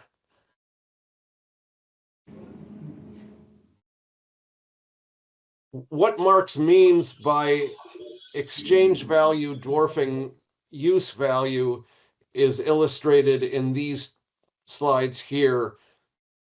When milk becomes a commodity rather than just something people drink for nourishment, then the price is what really matters. And if you need to dump 1 million gallons of milk despite the existence of hungry people in order to boost the price of dairy, then that becomes necessary. Or the government warehousing cheese in order to maintain the price of dairy while there are people that go hungry and so on. That is what Marx means by the exchange value taking over from the use value. And when commodities do that, then he says they take flight into the misty realm of religion. And so the commodity takes on these kind of fantastical, magical qualities, abounding in theological niceties theological subtleties and metaphysical niceties, he says, right? And social conditions of labor then disappear. So all of the emphasis is on the commodity and the price, and not about the conditions of labor that go into making them, and certainly not about hungry people that need them and so on.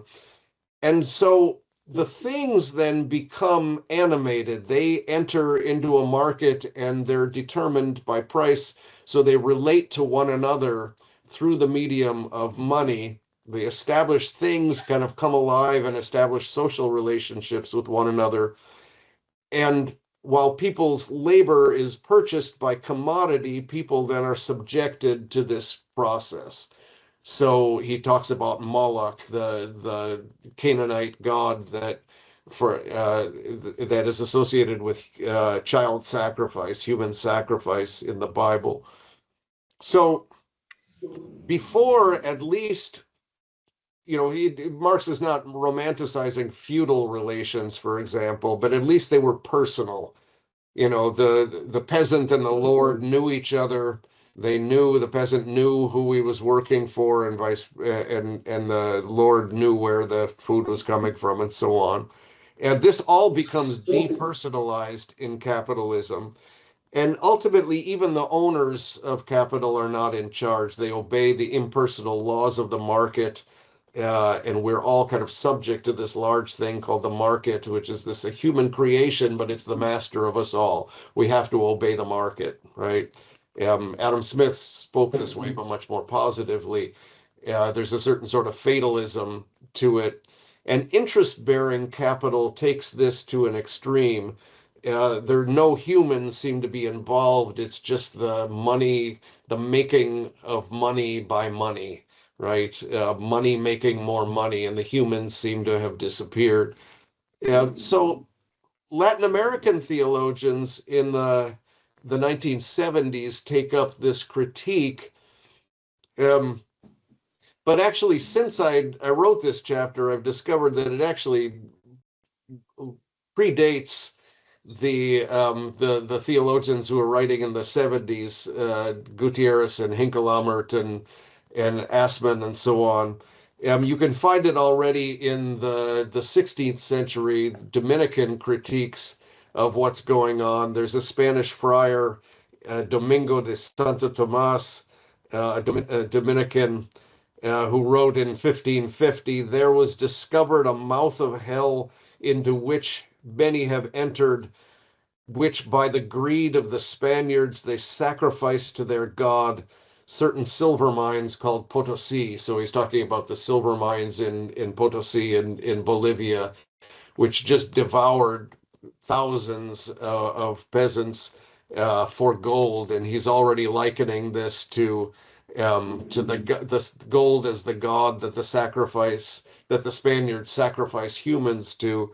Bartolome de las Casas, in the 16th century as well, says the possession of gold and riches has so much similarity and proximity to beatitude and happiness, and is by itself sufficient, and therefore has the quality of an end. And as an end, it is infinitely attractive and desirable. So money has become an end. And then he says they use the Indians like dead instruments, considering gold as alive and as their primary end, perverting God's natural order. So he's already using this kind of Marxist language centuries before Marx. They use the Indians like dead instruments, considering gold as alive and as their primary end. So gold is alive and the Indians are dead. And so Oscar Romero uses this language of idolatry quite a bit. Gustavo Gutierrez, Pope Francis, of course, talks about in Evangelii Gaudium, the worship of the golden calf of old has found a new and heartless image in the cult of money and the dictatorship of an economy which is faceless and lacking any truly humane goal. And so the golden calf language and so on. So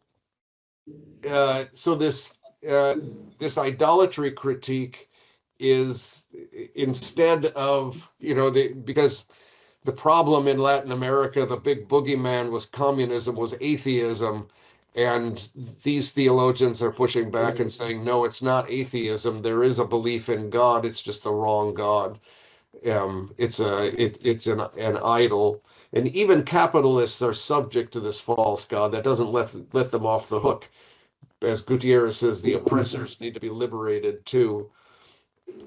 And so the whole critique of neoliberal economics by recent popes, starting at least with Paul VI in Populorum Progressio, there's this whole critique of neoliberal economics. And although they don't, until Francis, the popes don't really use the language of idolatry. Francis uses it all the time. Every time he talks about economics, he talks about idolatry. But you do get this critique of neoliberalism, which dates back decades, from Paul VI through John Paul II, through Benedict, and so on. This critique of neoliberalism, which I think the best definition of neoliberalism I've heard is using the state to defend corporations against democracy. And I think that's absolutely right. So you're defending you're defending capital against people. And that, again, is this part of this reversal, the turning of things into people and the turning of people into things. And so what I come to then in the last part of the chapter is talking about trying to kind of update this.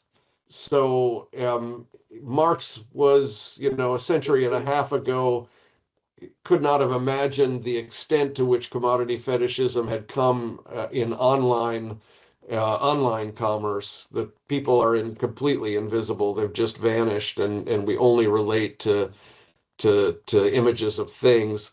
And the Latin American liberation theologians might seem kind of distant to the present age. So I try to kind of bring this up to date and talk about all the different ways in which this twin dynamic of the deification of things and the reification of persons take place in our context as well.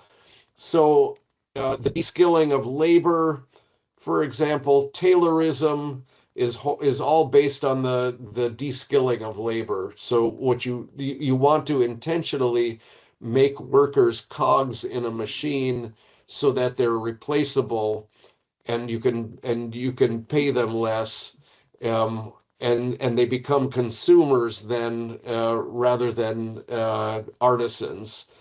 So they become you intentionally de-skill the workers so that they and so that they become more consumers than artists. So we don't make or fix things. We have this passive relationship with things, and as consumers, we're kind of in the thrall of things, while as workers, we're tools to be used to generate the profits for others.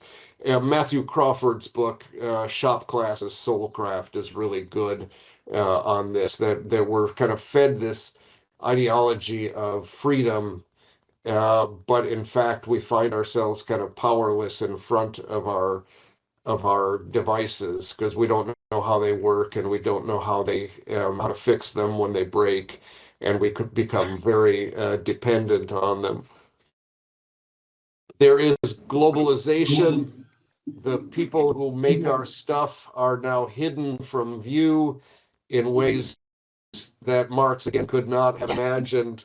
Just how invisible the production has been. Workers and the government and the environment are exploited. The average wage of Bangladeshi garment workers is 30 cents an hour today. Child labor is still very prominent in those places, but a lot of corporations deliberately outsource so that they don't have to see or deal with the exploitation of labor. Financialization of the economy, making profit without making anything new, without manufacturing anything. Somebody at the computer trying to make money by speculative trading. It's driven by debt and finance capitalism. Individuals turn to debt to attain what governments and corporations no longer provide, which is a living wage, education, healthcare, and so on. Philip Goodchild's book, The Theology of Money, I think is really an interesting book. Debt is the system of social obligations in which money takes the role that God played in medieval life, right, as the guarantor of value. But the difference is that debt is unforgiving, whereas God is forgiving. God offers himself as grace, money as a loan. And so marketing, then, another example of the kind of thingification of persons and the deification of things. Marketing, again, is not like brainwashing. My colleague Mike Buddy describes it as like, it's more like playing poker against somebody who can see your hand, right? We have agency at the micro level. We are not robots being controlled, but at the macro level, the corporations have the power. And so marketing presents itself as, on the one hand, the consumer is king, right? As a consumer, I am like a king. What consumers want, businesses produce. But on the other hand, so that's the myth anyway. But the reality is that marketing presents itself to corporations as we can control consumers for you, and that's why they are paid billions of dollars to do that. And this is not a contradiction, right? Convincing consumers that they're in control is essential to influencing them, right? Meaning us, right? Marketing works because nobody thinks it works on me, right? And that's, I think, a really important point. So these are two sides of the same coin, the idea that the consumer is king and the reality that that they're being manipulated by these larger forces. And I find my students often resonating with this kind of thing. I mean, there's this language of freedom out there, but my students don't encounter themselves as free. They find they want to kind of buy into this ideology that you invent yourself. You are your, you can change the world. The universities are always telling students, come here and change the world. You can be whoever you want to be. And they are kind of panicked because they kind of realize that they can't be whoever they want to be, and they find themselves very kind of constrained by the current system. I find that kind of dual presentation often with my students, and so uh, ultimately, it's not a matter of seeing consumers either as puppets or as fully sovereign choosers. It's a matter of people becoming self-disciplining by choosing within a matrix of different kind of technologies of power. Um, and marketing encourages people, above all, to define themselves as consumers, to take their position in a capitalist economy through the mechanism of their own free choices, putting together a lifestyle and an identity through the purchase of goods and services in a way that feels at the micro level like freedom and self-expression, but ends up being not so much. And so I talk about surveillance capitalism. That's Shoshana Zuboff's word, that the mining of personal data for sale by Google and Facebook and Verizon and so on is just the most recent mutation of what Marx called primitive accumulation. What he meant by it was the seizure of land, the enclosure of common lands, and the privatization of lands. That's primitive accumulation, so that some people are owners of capital and other people have nothing to sell but their labor. Zuboff says the latest iteration of primitive accumulation is the mining of people's personal data without their consent. And finally, then the commodification of the self, as the saying goes, if you're not paying for the product, you are the product, right? And that's the kind of free services like Google and Facebook that are mining our data. So in ways that Marx never foresaw, the reification of human beings applies not only to workers, but to consumers, right? Zygmunt Bauman is really good on this. People are seen not as belonging by birth to a community that cares for them in a circle of mutual responsibility. In a market society, they belong by making themselves marketable, by branding themselves. And so in all of these ways, the self becomes a commodity, and we're dominated by our own creations. And that's why I think, just as an aside, that this emphasis on the environmental crisis being caused by anthropocentrism, Lynn White blames anthropocentrism on Christianity. Pope Francis says, no, it's not Christianity that's responsible for anthropocentrism. But both of them agree that anthropocentrism is the problem with the environmental crisis, that humans have dominated over nature. And I don't think that's good enough. I don't think that's true in a couple of important ways. One is it treats man, humanity as an aggregate and doesn't make any distinctions between the captains of industry and the wealthy consumers and the people making 30 cents an hour. And the other thing, it doesn't, so there, Jeff Bezos and the Bangladeshi garment worker are not having the same effect on the environment. And the other thing is that even people in affluent cultures often experience the contemporary economy not as domination, but as powerlessness. And that's what I'm trying to point to by this kind of dichotomy of things being made into people and people being made into things. And so I end that chapter then with by returning to the theme of narcissism and Augustine. So it's not really about things, it's about stuffing the self. And so we try to aggrandize ourselves through the material world, but it only leads to the subservience of the self to created reality. So narcissism and idolatry as the same, two sides of the same coin. And then part of the problem, which then is a kind of segue into the final chapter, is asking the question of, okay, so if we are dominated by these kind of realities, is it our fault? Is there anything we can do about it? And I'm trying to kind of balance, on the one hand, not trying to let us off the hook, but on the other hand, recognizing that precisely because it is a kind of idolatry, we are enmeshed in these systems over which we have little control. But both the Bible and Augustine make clear that idolatry is culpable, but evil is not inexorable or inevitable.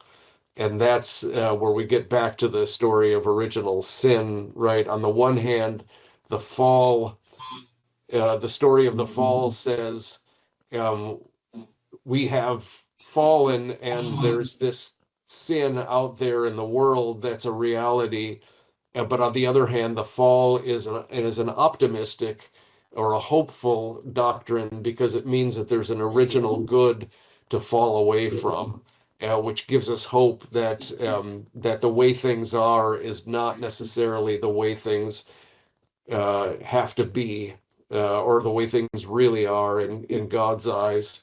And that then kind of leads into the final chapter on incarnation and sacrament.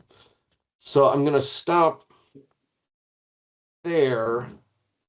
That's the end of chapter 7. And I want to open it up then for questions and comments about chapter 7.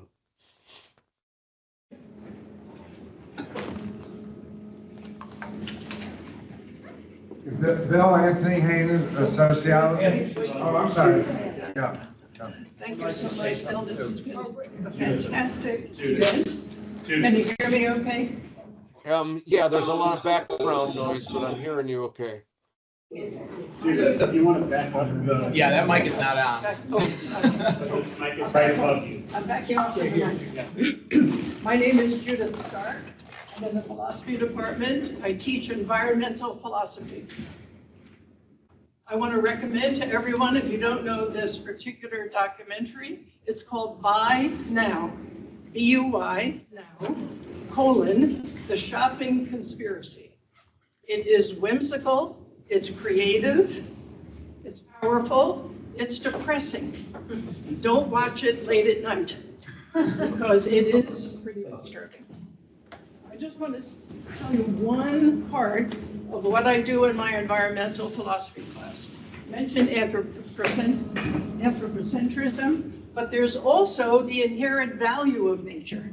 So those are the two really powerful ideas, realities that I use to discuss the environment with my students.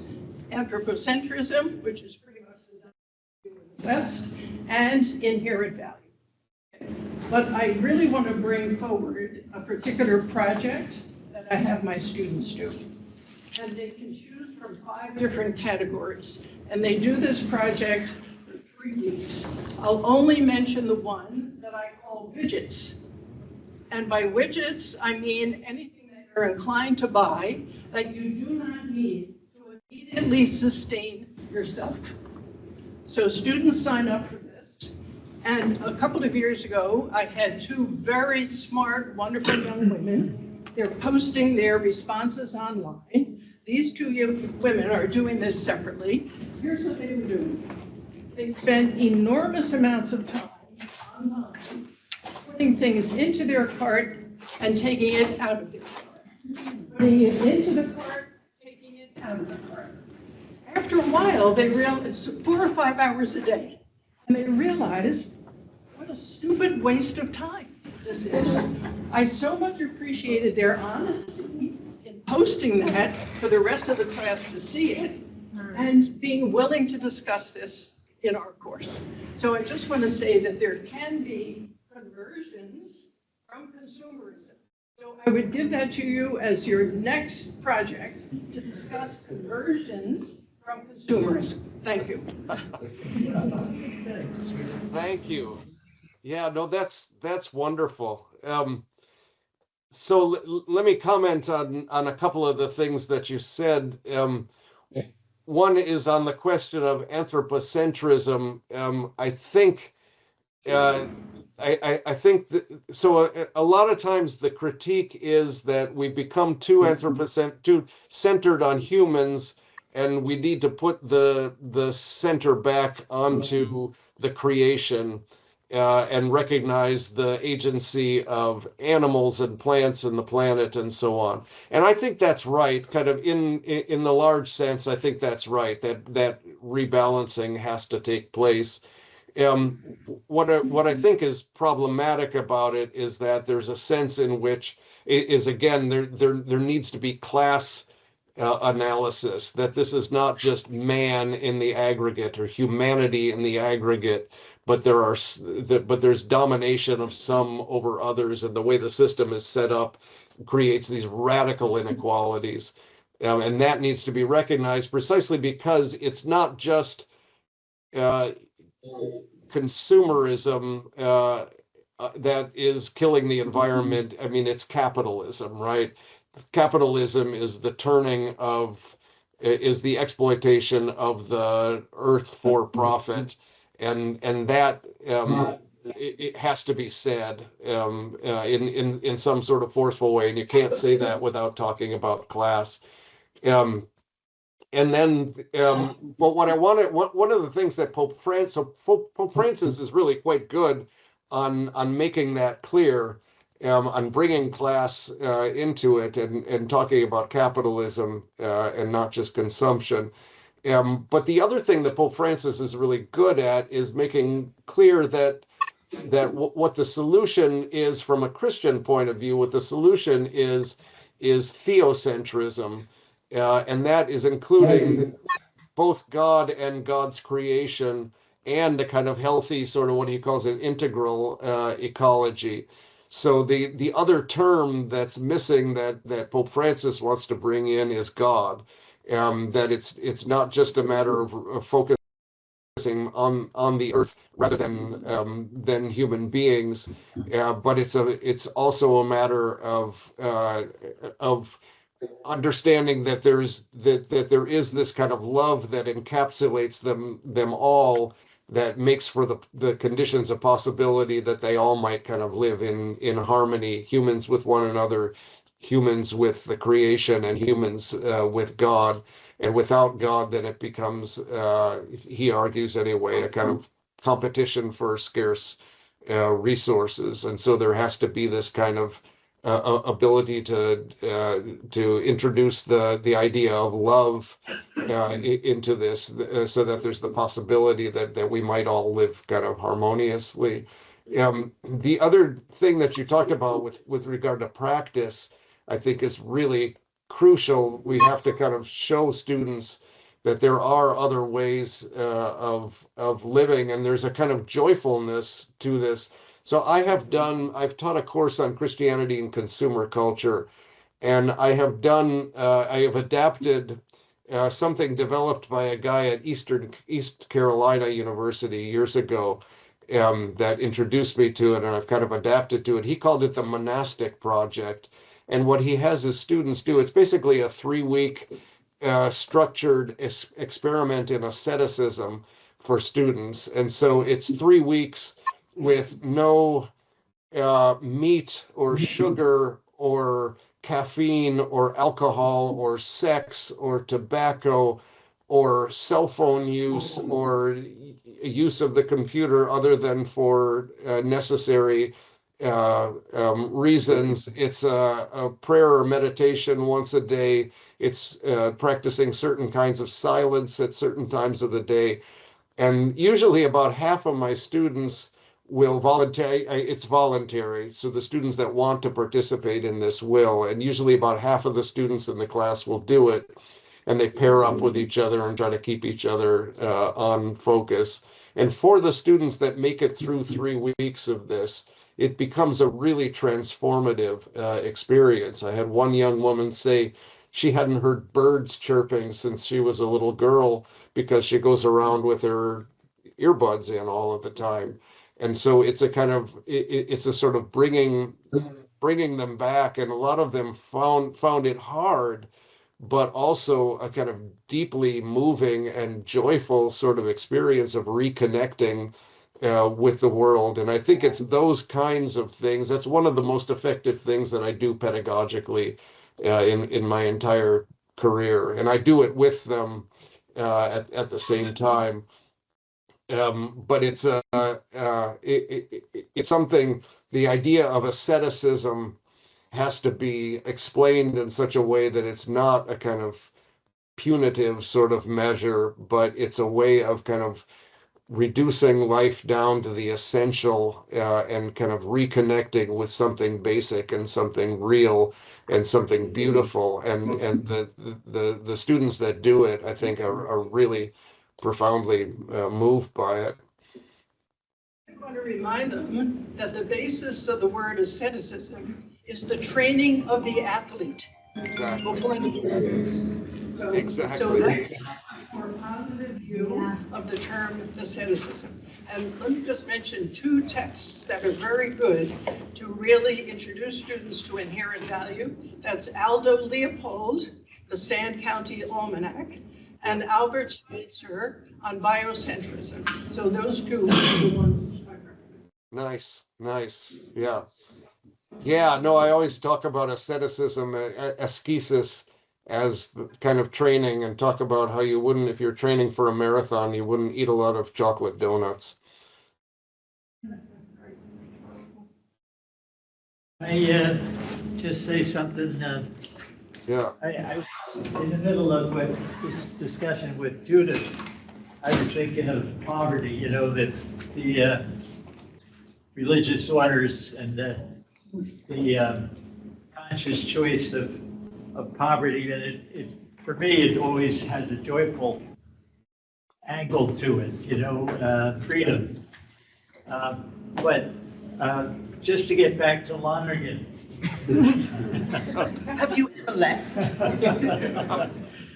I'm getting a few wise remarks here. Anyway, he talks about intellectual conversion as sort of the central point of his anthropology, you might say.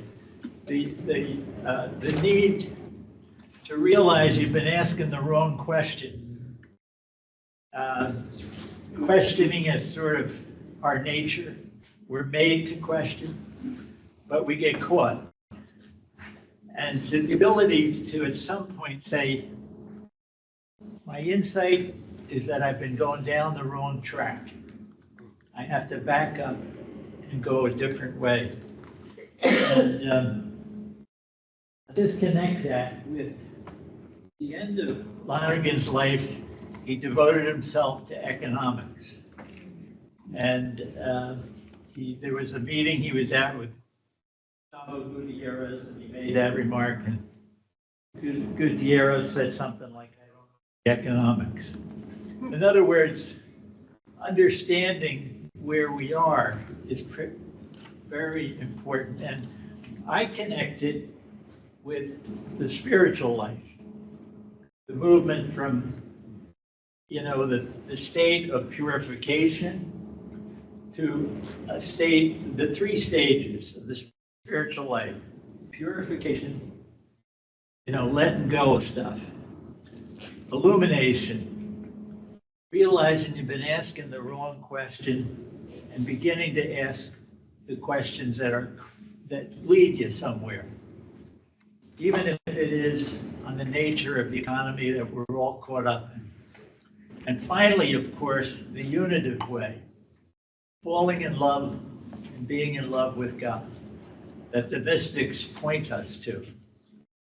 So anyway, that's my spiel, influenced by a guy who made a lot of distinctions. And your book is filled with distinctions, and it's been very enriching for all of us. I know for me it has been. So thank you very much.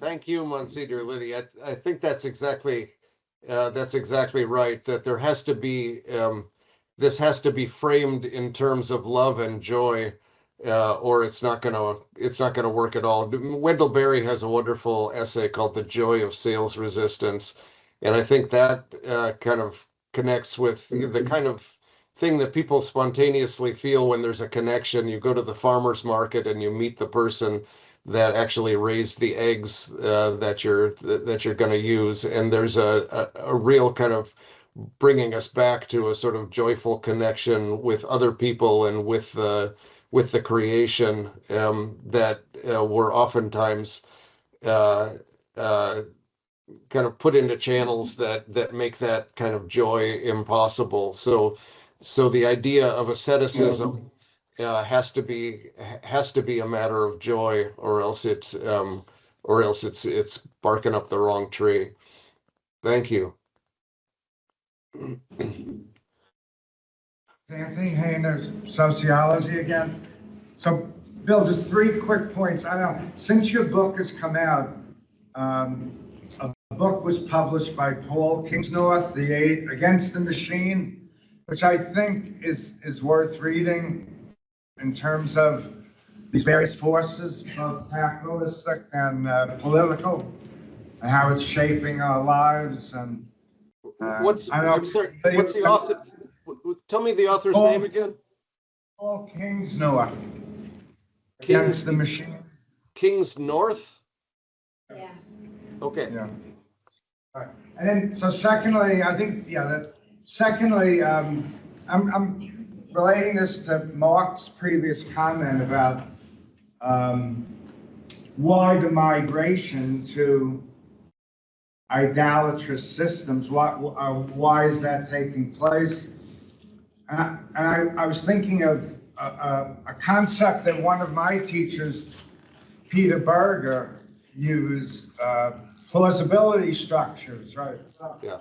So, and very quickly, so I remember my brother's nieces were going through the confirmation process, and he sort of confided in me, or he said, they don't seem to be taking it that seriously. It's like a joke. So why aren't they taking it seriously? So this isn't Mark, so this isn't an explanation, it's a description. It doesn't explain it, but it just seems like Christianity for them didn't have the plausibility, all right, that other systems did, or there was this noise in their lives that prevented them from focusing on the meaning of this sacramental activity. So I think that's what you're getting at I think in chapter 8. I haven't read that yet, but this idea of like creating intentional Catholic communities that are not only bound by beliefs, but by ritualistic practices. And through the carrying out of these practices, there's a greater meaning or depth of commitment to a more transcendent reality. All right. So I don't know. And third, very quickly, I wanted to connect what you've been talking about to higher education, right? So I think if you look at what you've been talking about the last 2 days, higher education now is all about branding, right? Institutions are branding, saying this is what you'll get out of this in terms of status, networking, right? We use terms like return on investment. Right? So, and then in terms of politics, getting beyond nationalism just speaking more broadly about political, the political realm, it does seem to be the case that universities have become more political, right? Pushing a particular political ideology. So it just seems like what's going on in higher ed connects to what you've been talking about the last 2 days in relation to both consumerism and politics replacing God as a source of meaning. So I just throw those 3 points out to you. Yeah, Thank you. thank you. Thank you. I mean, it drives me crazy the way our universities, including mine, market themselves in these ways that appeal to the worst in students rather than the best in students. And I really think that it's a missed opportunity because I really think that what the students are looking for is in part to get a job and get credentialed to get a job and so on, return on investment and all that kind of stuff. But that's only in part, and what they're really looking for is a meaningful human life. And if we presented our universities, especially our Catholic universities, as providing the opportunity to make connections that will give you a meaningful human life, if we knew how to say that to students in the way that they would understand it at the age of 18, I think that would really be important and necessary. And it also would help enrollment. I mean, frankly, I think students take to this that kind of language naturally because they're human beings and they have a need for meaning and they have a need for connection and they have a need to understand the way the world works and how it all fits together. And we do them a disservice by assuming that they're dumb and that all they're concerned about is getting a job and making money and repaying their debt. And I think we do them a great disservice, but we have to give them the vocabulary to address these sorts of things. And that kind of relates to your second comment as well, is that we have to do a better job of making connections between what we do in church and what we do elsewhere, what we do on Sundays and what we do Monday through Fridays, or else it is just going to be irrelevant and the confirmation classes aren't going to take it seriously and the students in our classes aren't going to take it seriously. But our students are facing a scary world in which AI and climate change and massive inequality and so on are really weighing down on them. And we've got to make the connection and make sure that they understand that if we're going to teach some version of the gospel to them, it's got to interconnect with that world. It's got to give them a better way of living in that world. And that's precisely what I'm trying to do in my classes, and what I'm trying to do in this book is connect theology to sociology and economics and so on, and show them that there's that these things connect. Because if we don't make that connection very explicit, they're not going to take us seriously. Yeah, thank you. And that's kind of what I'm trying to do in the 8th chapter on sacrament and incarnation. Maybe I can give just a short 10-minute preview of that, and then we can have the last 15 minutes for conversation. Does that sound okay? Okay. Yeah. So basically, the enchantment of the material world, I think, responds to, and Mark, this is in some ways what you're trying to get at, right? Is that there's this deep human need to interact with the material world, and the enchantment of the material world meets that, but not necessarily in a good way. And so I'm trying to lay out in the final chapter what a good way, a sacramental way, I call it, would be to relate to that world. So the reduction of the world to the merely material doesn't correspond to what I think our lived experience is, right? This kind of reverence and fascination with what is out there. And so the question is then, how do you revere the creation without making a god of it? And Augustine, of course, has his answer, right? Once people acknowledge that they're not self-creators, but dependent on a creator who loved them into being, then they can see their fellow creatures not as threats or saviors or objects to be exploited, but reflections of the glory that made them, and they can see the presence of God in creation and adopt a new way of living. So I talk about sacramentality. Jean McCarraher's book, The Enchantments of Mammon, calls capitalism, quote, a parody or perversion of our longing for a sacramental way of being in the world. And he turns then to the Romantics for a vague way of seeing divinity in things. But I argue in this chapter that that's not good enough. So, because disenchantment is not the problem, right? People are already investing. I mean, this whole book is about people investing divinity in things. The real question is, which divinity are we talking about here? And the Romantics, are in a lot of ways, were behind nationalism and consumerism. Nationalism was a romantic movement. That's been really well documented. And Colin Campbell makes an argument that consumerism kind of comes out of romanticism.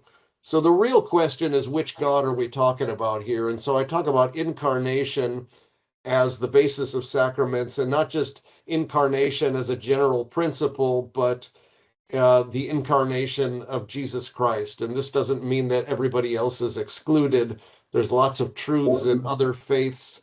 And to say that the Christian God is true is not to say that all the other ones are false, nor is it to say that Christians aren't idolaters, because we obviously are. So what we actually do matters as much as what we say we believe. But I do want to focus on the incarnation of God in Jesus Christ as the antidote to idolatry.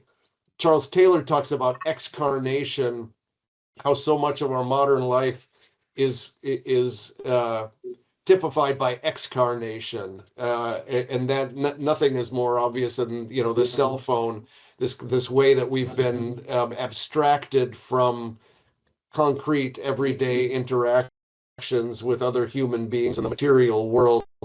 Consumerism is this flight from the material world. He talks about code fetishism, the way that the nation state replaces embodied care with this kind of abstraction and so on. So he thinks that excarnation is part of the problem, and he talks about incarnation with a capital I.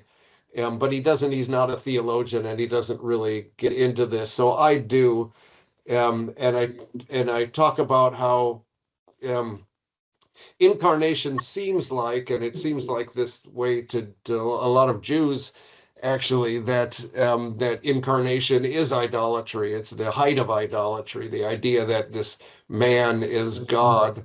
But Paul argues against this, saying that Jesus is different from mute statues. He is the living God, and the living God is fully present in Jesus. God's likeness has to be more than, statues, icons, but have to be found in Jesus and found in our brothers and sisters in Christ. And so I do a whole kind of theology of that. God descending into human creation in this kenosis, this self-emptying that Paul talks about in Philippians 2. And rather than this kind of, I talked about this movement of idolatry as reaching up and grasping God.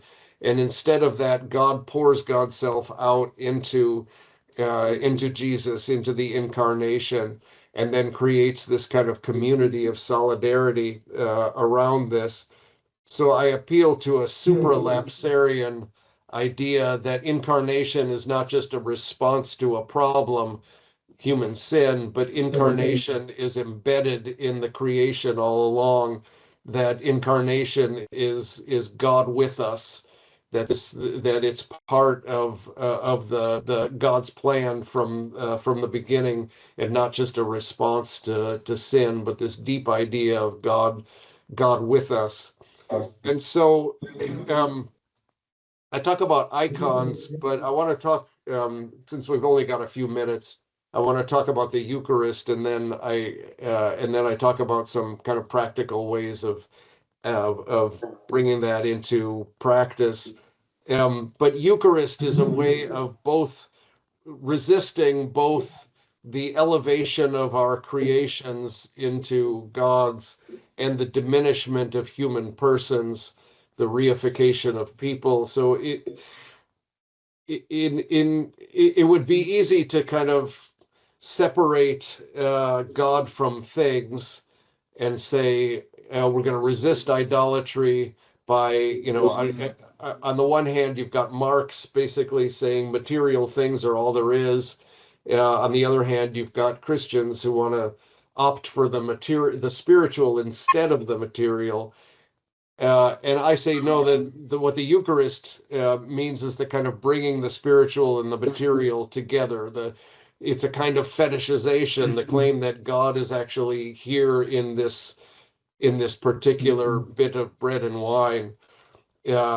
And there's this whole movement in the Reformation, in some ways, Zwingli especially, to say that the Eucharist is only a symbol, and so you want to kind of cleanse the world of idols, so that God is all in all. But this ends up kind of leading to secularization. And so I want to take very seriously the idea that God is present in the things that in the Eucharist and in other things, the things that are created things. I'm going to share just a couple of images here as well.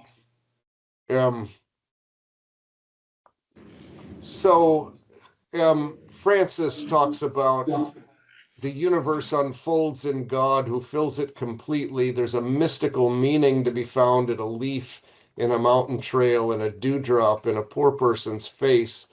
The ideal is not only to pass from the exterior to the interior to discover the action of God in the soul, but also to discover God in all things.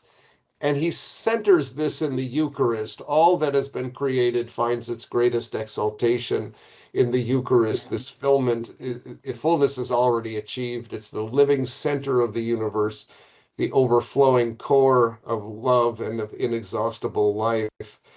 And so there is this kind of finding of God in things without making a God of things. And then there's a kind of resistance to the reification of persons by incorporating us all into the Eucharist as the body of Christ as this community, right? So for Paul, the body of Christ is both the elements and the church. And so, as Augustine puts it, basically you've turned the act of consumption inside out. So rather than us consuming something and assimilating it to our body, God eats us, as it were, and assimilates us into this body, this larger body, in which the weakest have the greatest honor. When one rejoices, all rejoice. When one suffers, we all suffer together. And this comes out most clearly in Matthew 25, the idea of Christ being identifying himself not with the people who do good things, but with those who are hungry and in prison and naked and strangers and so on. And so I try to work out briefly what this might mean in the last part of the last chapter. Against nationalism, you've got this idea of a much wider we than the nation.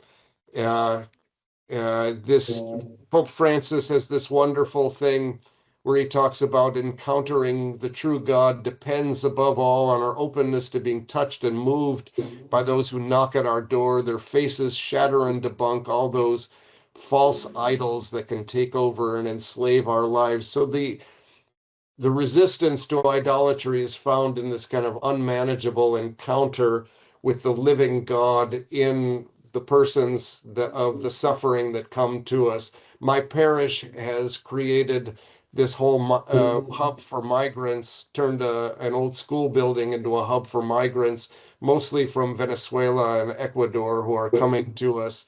And it's been a wonderful thing for the life of our parish.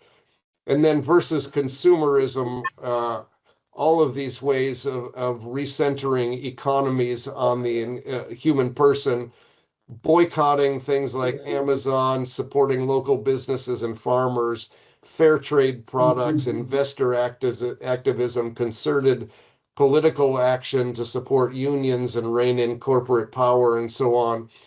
All these kind of micro worker-owned, worker government enterprises. And I'm trying to, so I'm just kind of gesturing towards all of these ways of repersonalizing the economy. And the goal of all this is to create a sacramental economy, an economy that kind of resurfaces the hidden people and contributes to the flourishing of people and the earth. And it's driven ultimately not by guilt, but by joy, a sense that we have agency and that we're not just subject to economic forces beyond our control. So I'm going to stop there. I'd encourage you, if you can, to read that final chapter. But it's just a gesture towards things that I'm going to try to develop at more length in my next book. So that leaves us with about 15 minutes for any further questions and comments and conversation on anything over the last 3 days.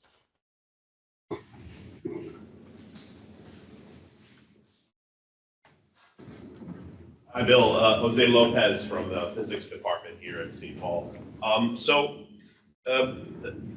What's striking me so far over the last 3 days is the sort of futility that you present of where we are in our moment in human history. One of the things that came to mind as I was reading about the state of the nation state and the state of consumerism. I think they're both two entities that are obviously intermingled completely, if not fully the same thing.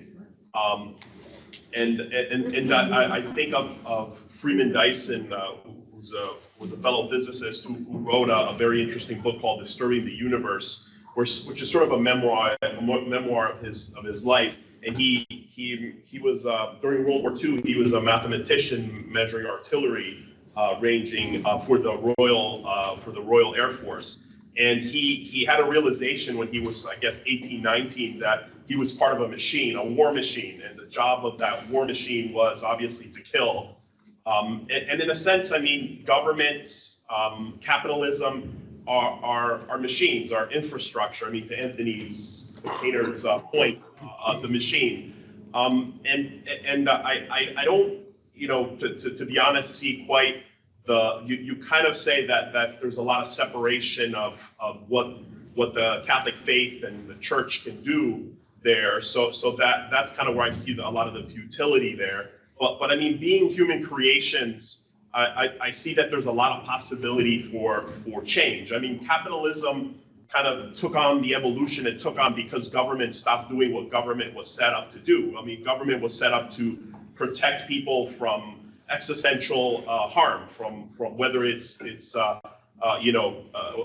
violence from other nations or diseases or stuff. The fundamental role of government, which we seem to forget, and of the nation, of the state, is to provide an infrastructure for human flourishing, right? To provide, homes, streets, at night, street lights and airports and infrastructure and clean water and all those kind of things.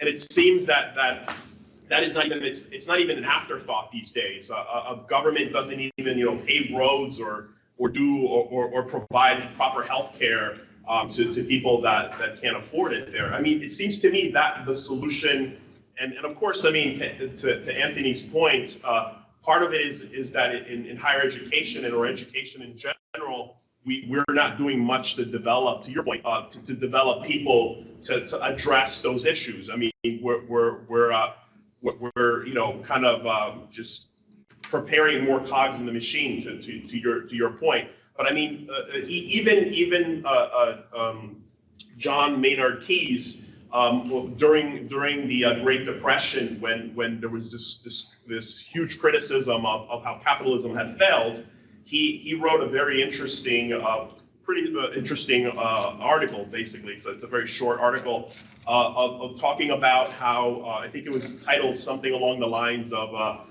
the future or the economic future for our grandchildren, referring to the grandchildren of his generation. And he said that by the year 2030, so 100 years, I think he wrote it in 1929, 1930. He said in 100 years, what capitalism will lead us to is a society in which the average worker works 15 hours a week. And of course, I mean, nothing has changed in that. I mean, we still, you know, we settled on 40 hours a week, and that's kind of become the standard. I mean, so why, I get the argument you just made. Why are we not changing the machine? I mean, we're part of the machine, and if a screw stops working or a cog stops turning, or if oil is not applied, obviously it's going to screech to a halt, and it's not going to work on. Why is that not the solution? Why do you? Why is activism and trying to change the machine from inside, considering we're all part of it, not the solution? Versus, you know, I get kind of your argument that Catholics can do that and all of that, but why are we not looking in that direction more? Yeah, I guess part of the problem is who determines what the machine is for, right? So if you don't have a wider vision of what the machine is for, then you're not going to be able to fix it in a way that's going to be worthwhile and serve human dignity, right? So you might think that the machine is built to serve humans, but other people might think that the machine is really good for producing profits for shareholders and not for everybody, right? I mean, this is kind of this is Milton Friedman's theory of the corporation, that the only thing that the corporation needs to consider is producing profit for shareholders.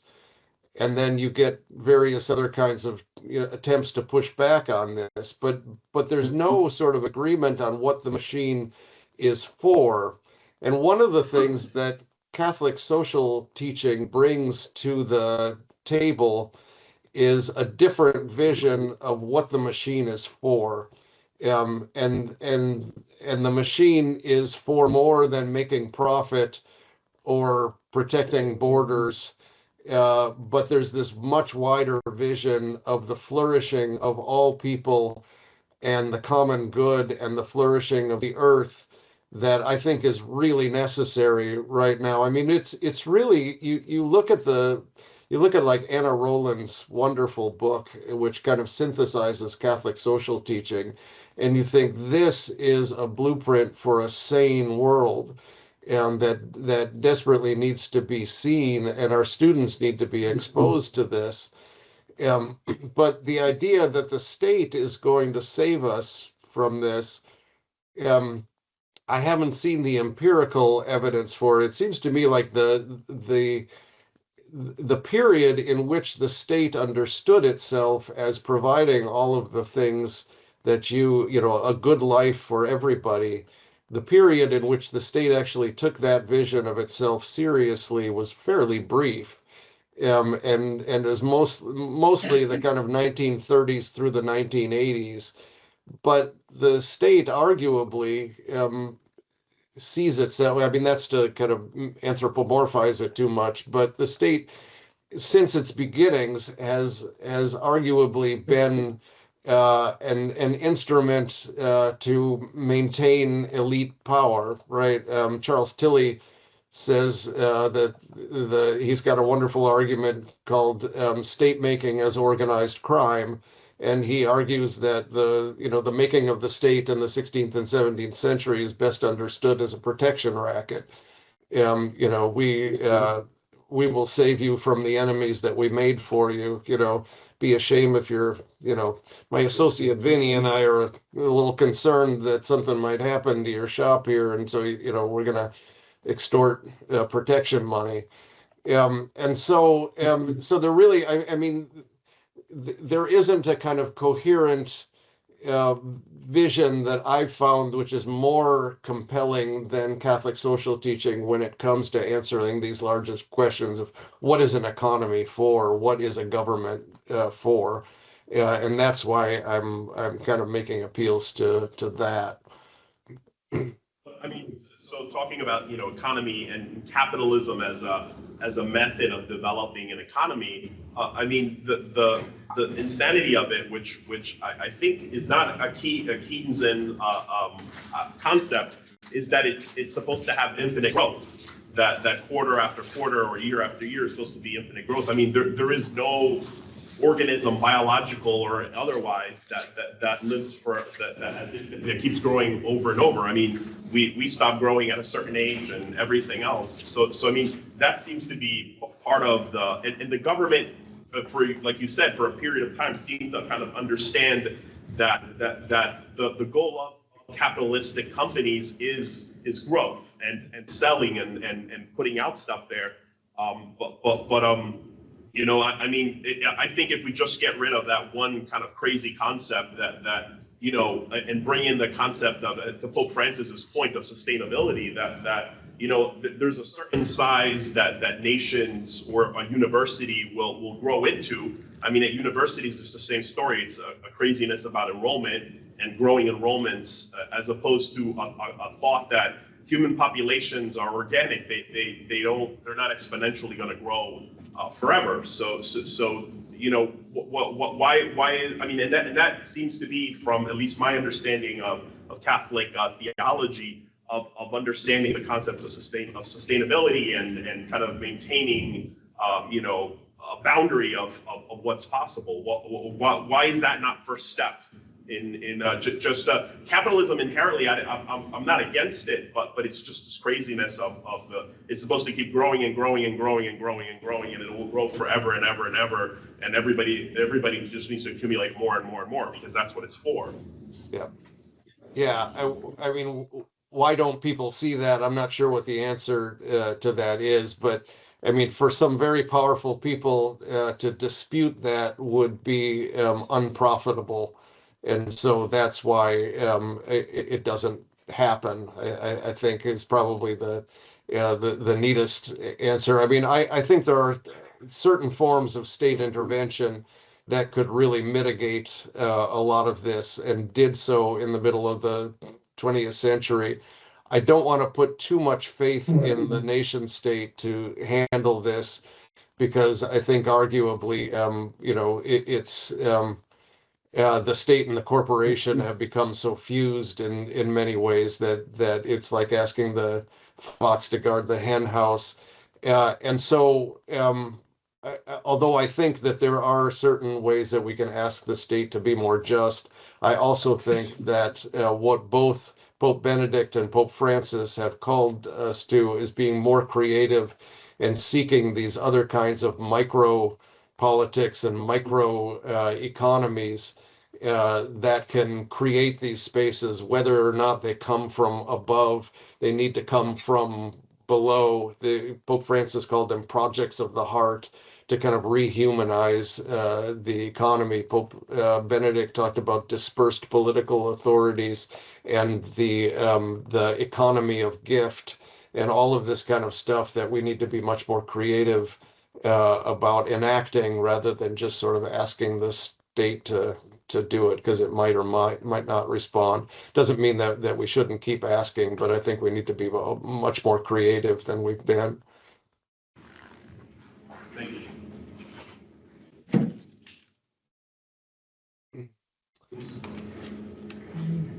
It is 11:59 your time. Does anybody want the final word, or should we just say goodbye? Before lunch. So this is an amazing statistic that if every human being in the world had the same kind of diet that we do in the West, it would take 4 or 5 planets to feed the entire world population. Enjoy lunch. What is for lunch? Grilled cheese. We got some grilled cheese. Grilled cheese, salad. So I will give you the opportunity, Bill, a final word before we say our goodbyes. The only word is thank you. I'm really grateful that for the invitation in the first place, and for allowing me to do this virtually, and for the spirit in which you've come to this. I know it's hard to sit through 3 days of 3 hours every morning, but you all have been wonderful with comments and questions, and I've really enjoyed the conversation. And I'm sorry we didn't have more informal conversations, but the formal conversations I've really enjoyed. So thank you very much. Yeah, well, I mean, you've engaged us tremendously well. This is a very interdisciplinary group that we have here, so I think the manner in which you, and I know that was intentional in this book and in these presentations, you've tried to draw on and to engage so many different fields, and doing that from the grounding of the Catholic tradition has been really, really enriching. So, so thank you, and maybe we can all join.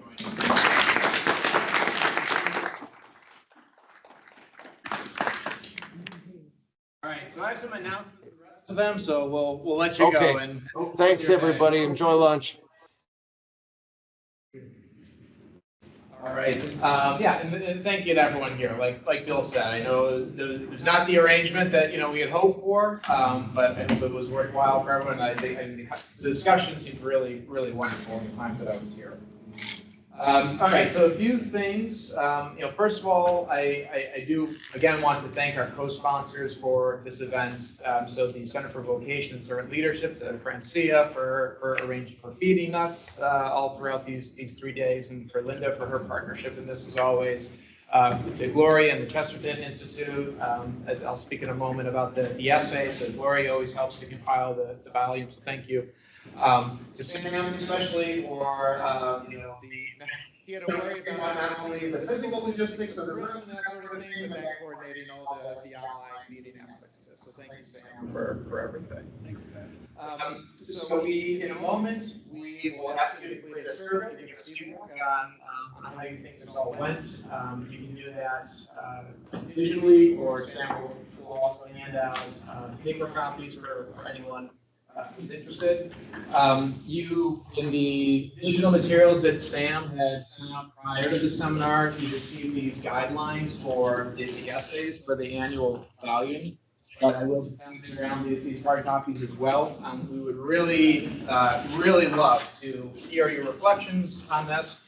And because we do exist in a capitalist society, we will pay you to do it. So please do consider it. Then just the last thing I'll mention, if you haven't gotten enough and would like to spend more time together, we very cordially invite you to our annual faculty retreat, which will be down at the beautiful San Alfonso Retreat Center down on the shore. That'll be June 11th and 12th.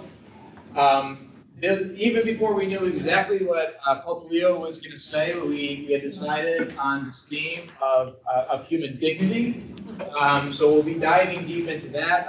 We will have an opportunity to spend some time talking about the encyclical, but we'll also hear from our colleagues exploring this topic of human dignity from the Catholic perspective, hearing about it, the Catholic vision of the human person, but then looking at, refracted through the particular lenses of the experience of migrants and refugees. And you'll be happy to know Elizabeth talking about service learning and human encounters that occur there. So you can, we also have, we have flyers about the retreat in the back. You have that, we've been sending out those things to you through your email, so multiple opportunities to sign up there. Okay, so thank you again to everyone.